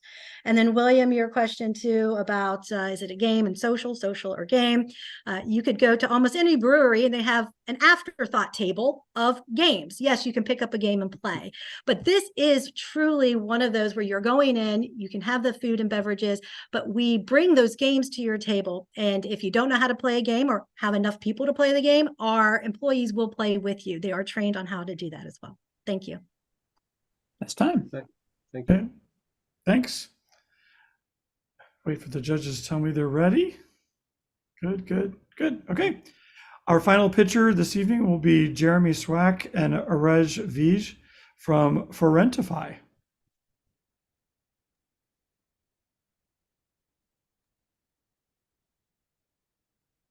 All right. Good to start? Yep, go ahead. Great. Take a look at these photos of Donald Trump, Pope Francis, and the explosion near the Pentagon. As realistic as they seem, they're actually 100% fake, generated by AI. With the public release of programs like DALL-E and Midjourney, it's easier than ever to produce and share realistic images that promote a misleading narrative. In fact, experts predict that as much as 90% of online content may be synthetically generated by 2026. That's a huge problem for social media platforms who for years have been under pressure to crack down on misleading online content. Companies like Meta and Google have faced boycotts by advertisers and users, and even subpoenas by Congress over this issue. As a result, these companies have spent hundreds of millions of dollars towards fact-checking content. Bloomberg values the deepfake detection industry alone at $3.86 billion and projects it'll grow at a rate of 42% each year. That's why we're creating Forentify, an all-in-one manipulated media detector. We're leveraging cutting-edge computer vision research to build a platform with the most powerful detection algorithms available on the market. To ensure our platform can detect a wide array of different types of digital manipulations, we're utilizing over 2 terabytes of training data to train 8 proprietary machine learning models. And we're not stopping at detection. To build trust with users, our detection models have built-in methods that explain frame by frame how a model came to its conclusion. That's what sets us apart from our competitors.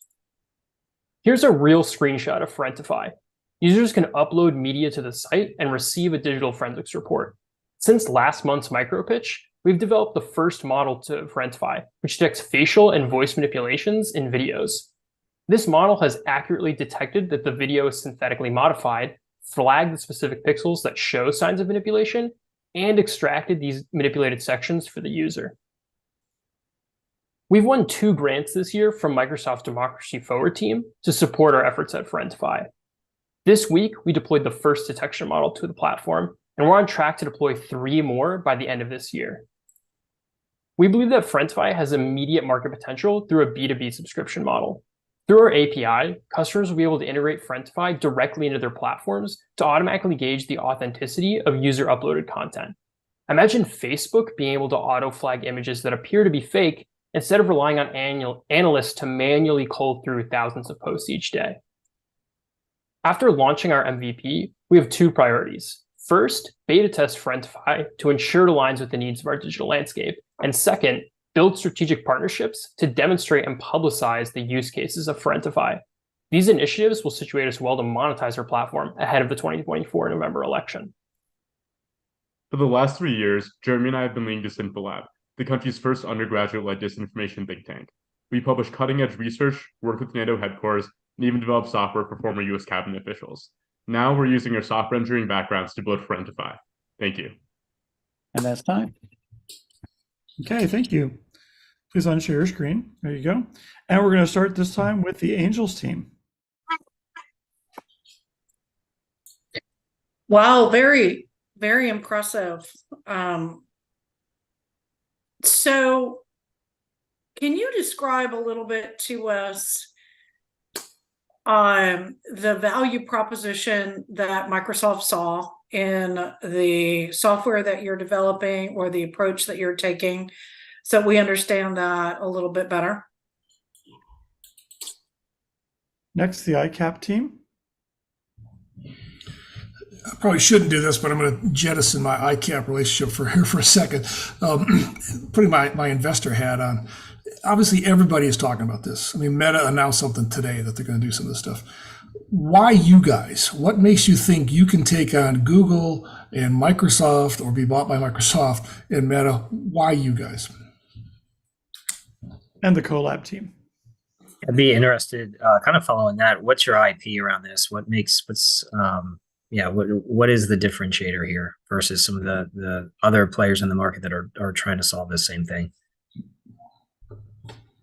And you yeah, so CJ, to start with your question, so the value proposition surrounding what Microsoft saw in us to award us those two grants. So really, it's around our novel approach to detecting manipulated media. A lot of other companies and platforms that are trying to do a similar thing, they're focusing on low-hanging fruit in detecting things like images, and rather than the crucial types of digital manipulations and cheap fakes and deep fakes that we're able to detect. And when we've presented this to Microsoft, they've seen the immense value that a platform like this can provide and how there's not an alternative solution out there on the market right now. And Marty, in terms of, everyone is talking about generative AI, everyone is interested in, detecting this type of content, why us? I think that boils down to a few things. One is myself and Arj's background in both technology and the policy background. I think when people talk about this issue, they tend to focus either on the policy implications behind it or simply on the software engineering aspect. Myself and Arj's background allow us to really leverage both viewpoints from our 7.5 years co-directing DisinfoLab, which is an undergraduate-led mis and disinformation think tank at the college. With that background, we know how to release these models in a safe and efficient way that allows us to be the one that takes on this problem. To the point of the IP question, we have a technical moat which makes replicating Frientify difficult for two reasons. The first is our proprietary set of training data to the tune of about 2 terabytes. And the second is our development in-house of 8 machine learning models. Now, in terms of how licensing may work, we're actually meeting with an IP lawyer tomorrow to learn more about potential legal protections that we'll be able to pursue for the product. But we see a strong technical moat and looking forward to what comes out for Frientify. Thank you. That's time.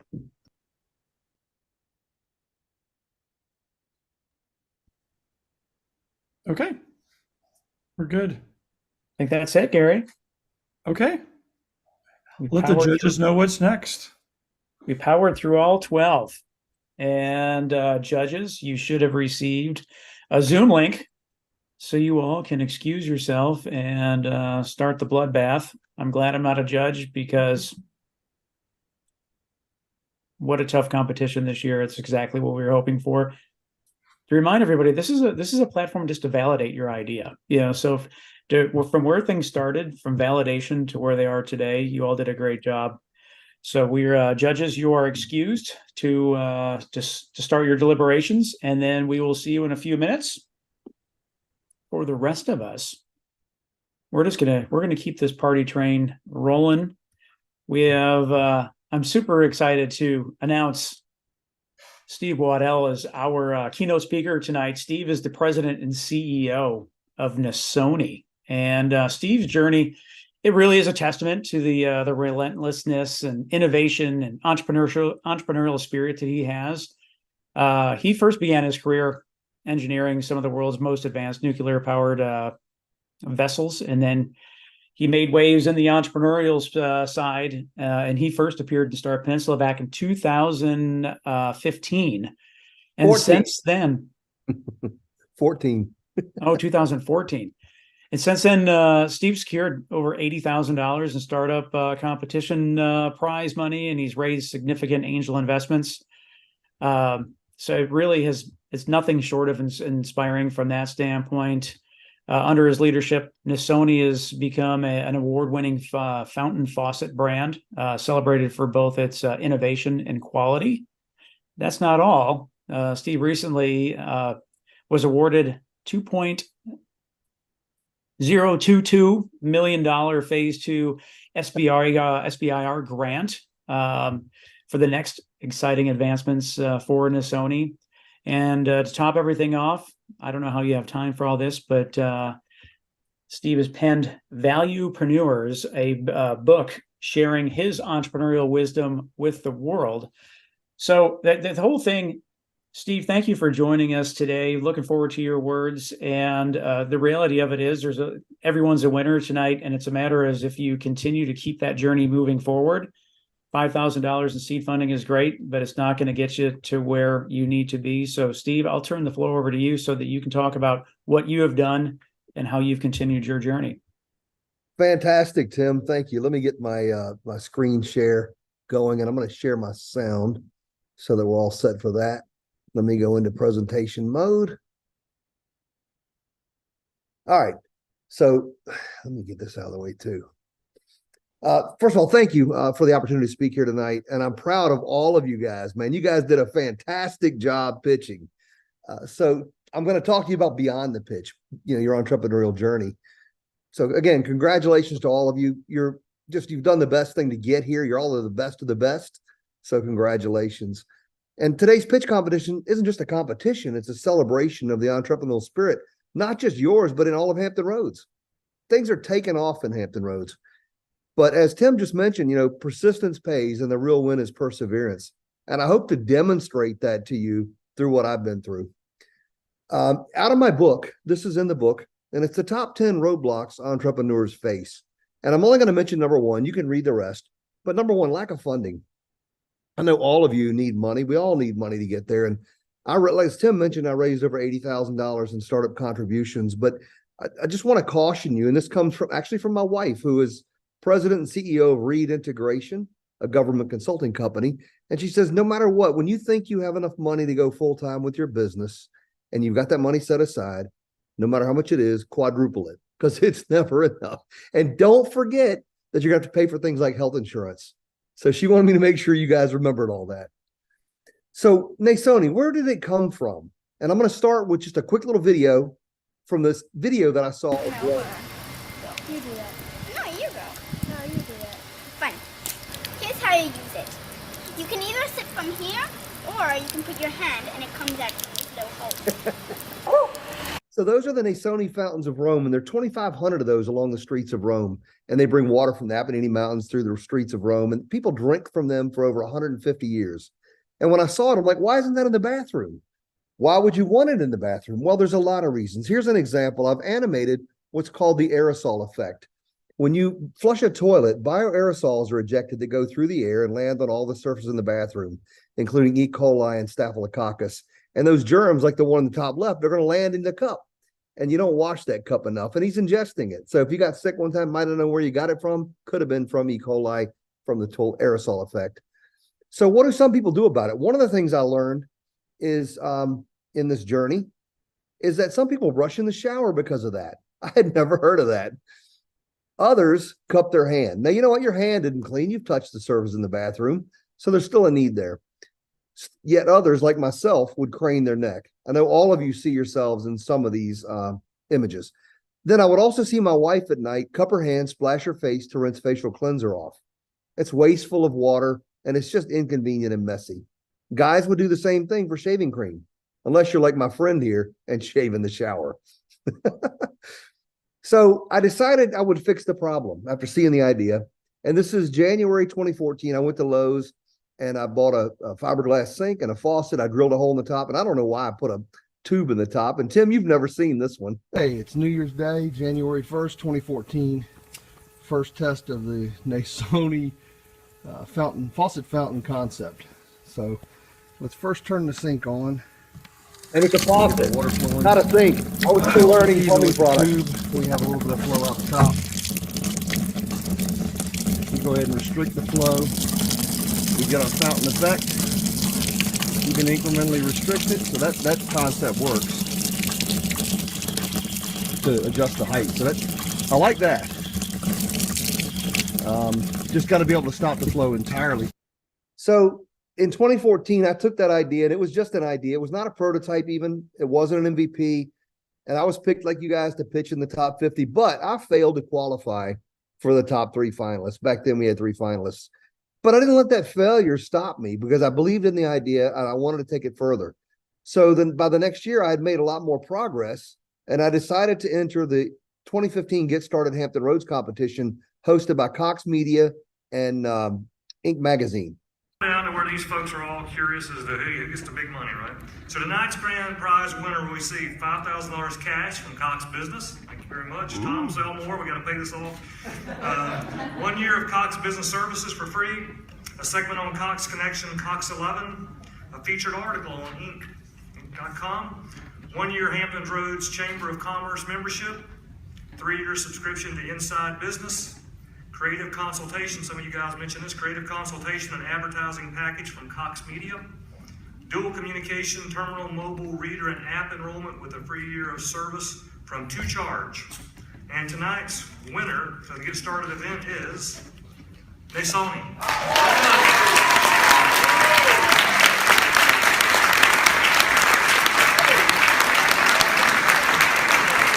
So I won $5,000 in startup funding, and I used that money to build my first real prototype.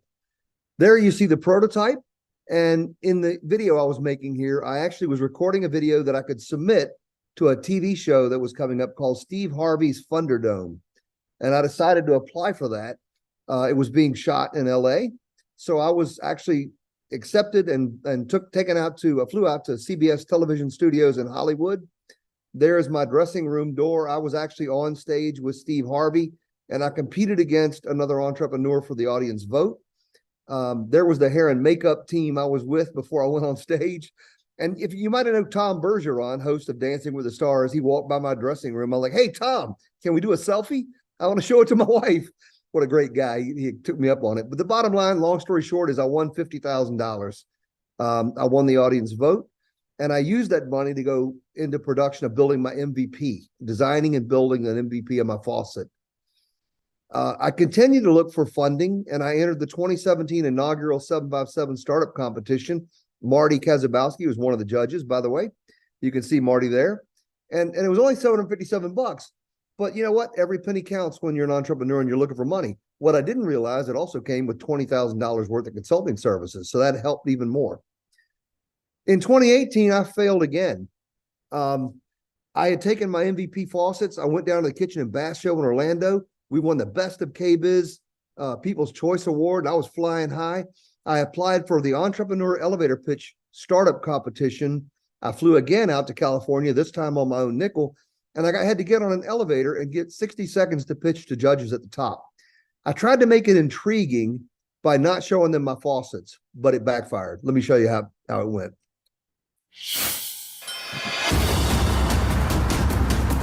Entrepreneur's Board of Investors is challenging America to pitch the next big idea during a 60-second elevator ride. Time's up. I think that they would be very interested in your product. Let's say you need 5 million product, I'd take care of that. It would be interesting to learn more. Let us decide if we think it's compelling.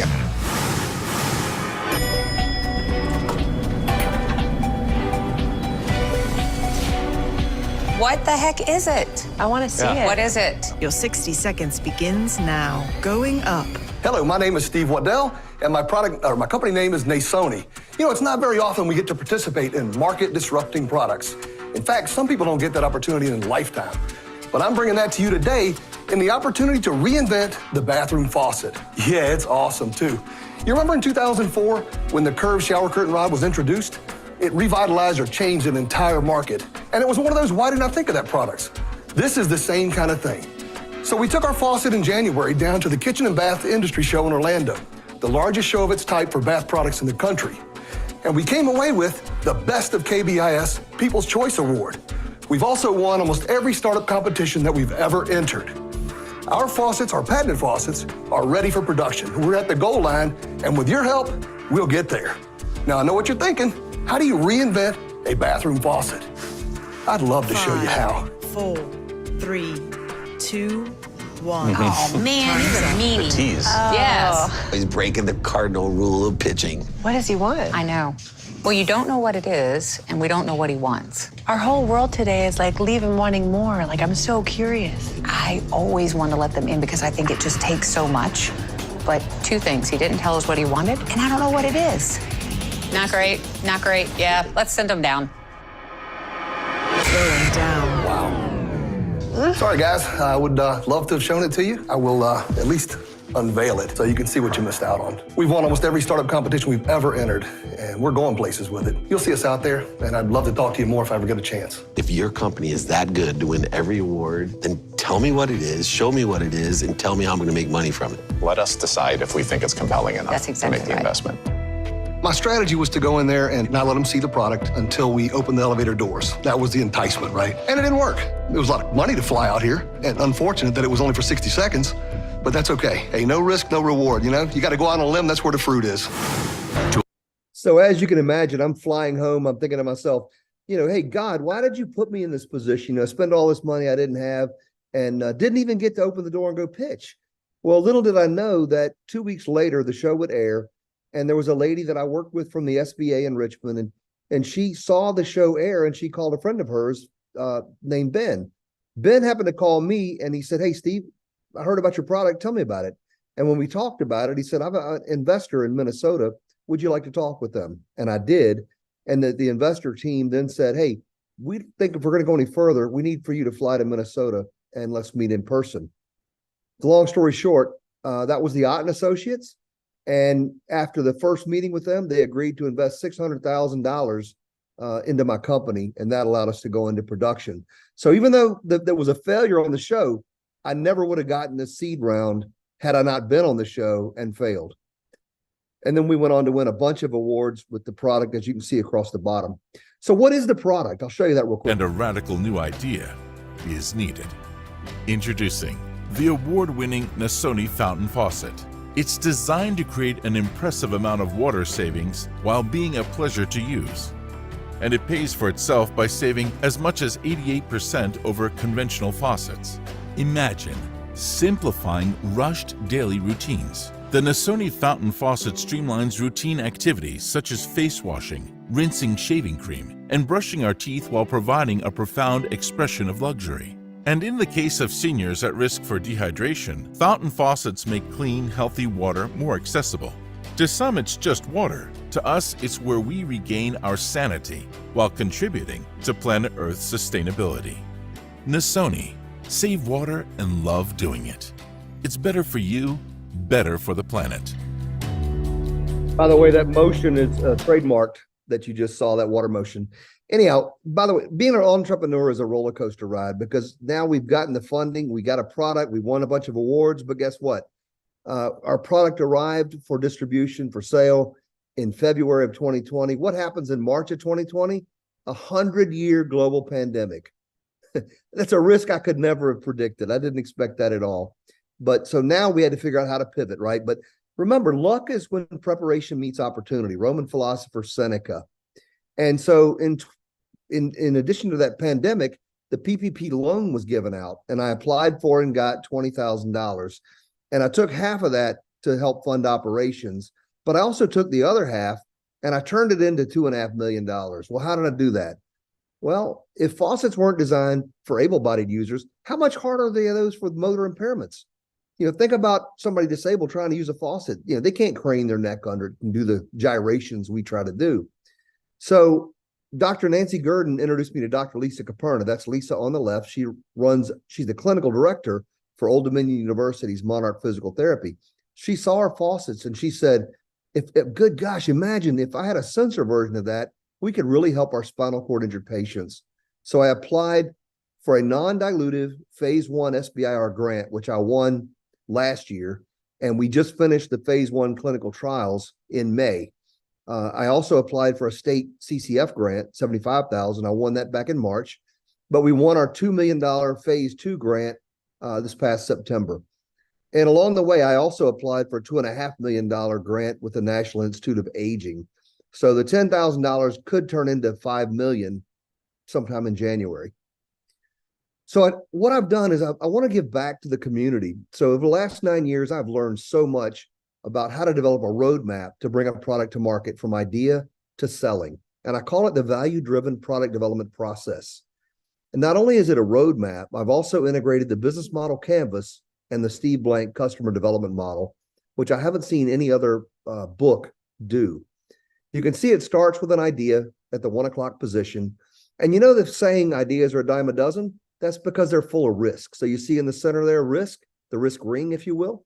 It's not until we take the steps that we take in the process that we add value. So to conclude, the book launches January 23rd. And if you'd like to join my launch team, visit our website. You can submit your email there. And we'll have a virtual summit around the book and the process in February. And that concludes my presentation. Any questions? Thanks, Steve. Really, really appreciate it. I'll open it up to any of the pitchers. If you have any questions, fire away. I got a question, sir. You've been successful in the SIBR market, and I don't know if you knew about SIBR before. How did you get turned on to that, and what was your key to success for getting those initial SIBR contracts? Those are great questions. So my background is 25 years building nuclear-powered aircraft carriers and subs at Newport News Shipbuilding, but I left that in 2007 and joined my wife's small business doing government consulting and training. And when we had the pandemic hit, my wife said, you ought to think about a SIBR. And I thought, what the heck am I going to do with a faucet and a grant? And that's when the opportunity came with Dr. Caperna. So no, I've won multi-million-dollar government consulting contracts with her business, but a grant is different. You got to understand how to write a grant proposal. So I'd learned how to leverage freelancers, and I went on Upwork and I found a PhD that specialized in grant writing. And at the time he had won $19 million in grants. I interviewed him, he interviewed well, and I hired him. And since then we've batted 1,000. The grant win rate for phase 1 is 13%. And we're batting 1,000 on the 3 proposals right now that I've submitted. So you're right. It's a tough market. You got to understand how to be successful. But if you do your homework and find the right help, like I use freelancers from all over the world. I've been using them since 2014 when it was Elance and Odesk, which is now it's Upwork. But I strongly recommend, doing your homework and finding experts that can help you. Great question. Morton. Yeah, this is actually on that same subject because I was going to ask about the grants, just some of the difficulty that there is actually navigating and understanding which grants you should be applying for versus ones that you're going to spin your wheels on and not actually get anywhere with. Was that PhD, that guy that you had contracted out, was he helping you with actually trying to filter out the ones that would be best used for you? Absolutely. And when I interviewed multiple different grant writers from Upwork, I asked each one, I said, which grant would we tie this to? And so I got feedback from them, and all of them basically turned me to pretty much the same grant. So, you leverage everything you can from those freelancers because they know the market. Ian. Yeah, thank you again. Wonderful presentation, a lot of good information. With regard to the grant opportunities you pursued, is that something you would recommend for someone that's, building a startup in the SaaS space? I'm not as educated on grants as I'd like to be. It's something I've been recently exploring. Maybe it wouldn't be a SIBR for you, but you might look at like things like the CCF grant from the state. There are federal and state grants, right? And the CCF grant was $75,000, but you had to meet their requirements, and they have a rigorous process of selection and the right business case and so on.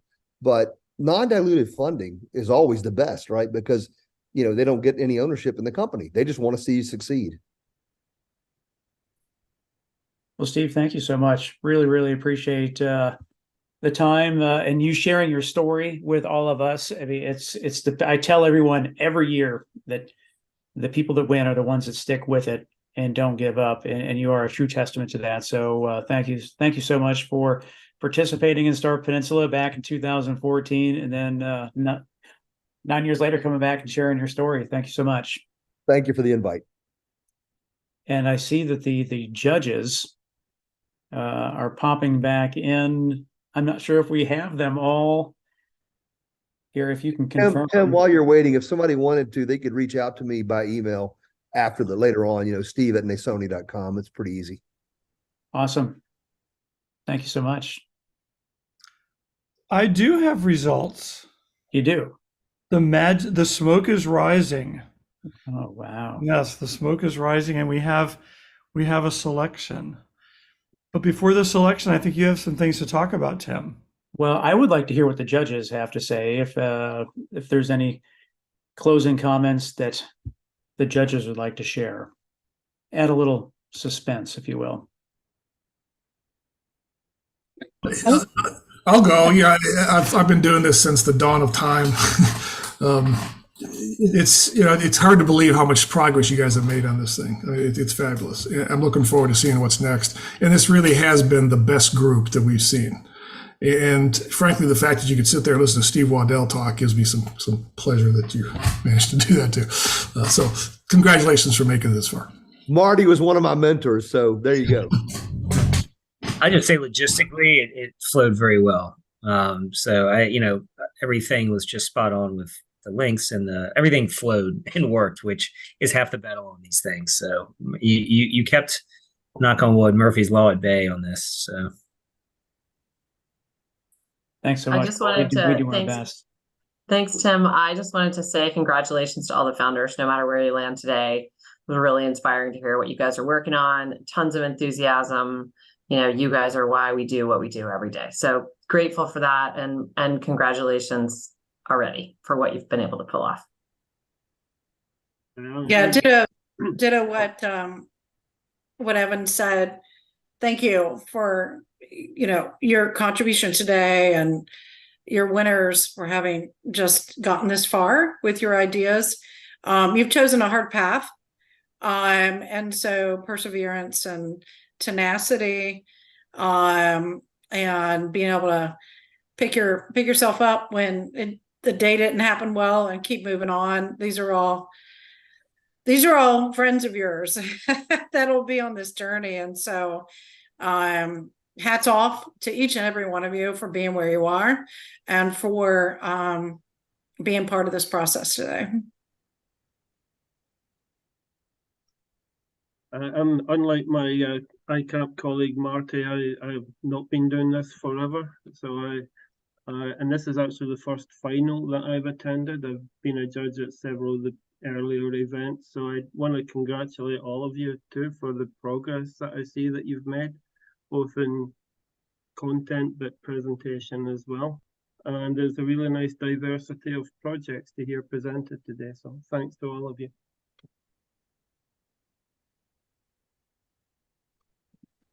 Yeah, and the last thing that I'll say is, again, appreciate everyone's time, and then highlighting on similar to the judges here is that the entrepreneurship journey can be lonely at times, and just remember that there's communities like this one to support you, as well as mentors that are here to support you too, and always keep on chugging along, and it's a roller coaster. So enjoy the ride. Thanks, Taylor. Appreciate it. And judges, thank you so much for the time that you put forth. And I know that you all take this really, really seriously. So that means a lot to me. We are very, very intentional in who we pick in terms of judges, because this is just the first stop of your journey. And you are now part of the Star Peninsula community. You're part of the 757 ecosystem. You're going to see these faces in the future. So this was the first time that they were able to see you. In some cases, you're going to see them again, and you're going to have to show progress every stop along the way. So this is all done by design. It is orchestrated by design. So congratulations, judges. Thank you so much to the localities. We can't thank you enough for providing the support to make this possible for entrepreneurs to have a place that they can start their journey. Have I raised enough suspicion, Gary, for because I don't know who the winners are. So we're 8 minutes. I know. We're 8 minutes late. So I'll turn it over to you. Well, are you going? We have to get our picture first. Oh, that's right. I have to. Thank And you. were you going to talk about the prizes a little bit? Well, let's go with the picture. I mean, so Okay. everyone here is going to receive. We need Carly to get back on for the picture. Oh, see, I have everybody on my screen. I have a double audio pane. but Oh, okay, cool. over here. Oh, you're Yeah. there. There you are. Okay, good. All right, I'll do. All right, everybody, look smiley and happy. Perfect. And Andrew, are you able to take a couple pictures as well to make sure that we have everyone? We have so many people in this that. Andrew, we good? All right. I can see everybody on my 4-inch screen. I don't That's know what right. your problem is, Tim. Okay, are we ready? Drum roll. Here we go. First one. Infra SGA, Borden Edgerton. Thank you. Thank you. Thank you. Next.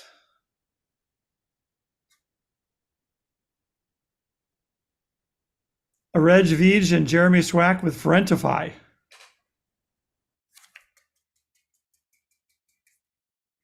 Oh, and I can't read the last one. Oh, yeah, I can. Oh, I see right here. That's just more suspense. Drew Keever with Advisor Finder.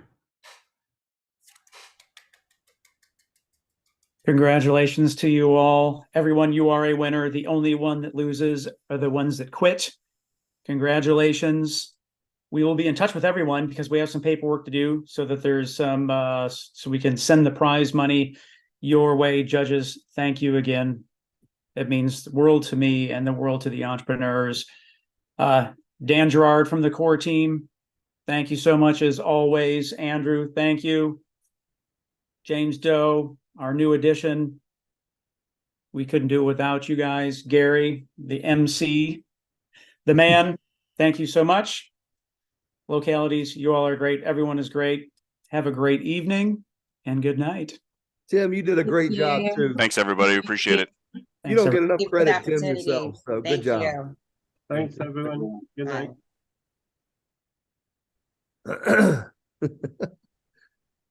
Okay. Tim, did that go okay for you, man?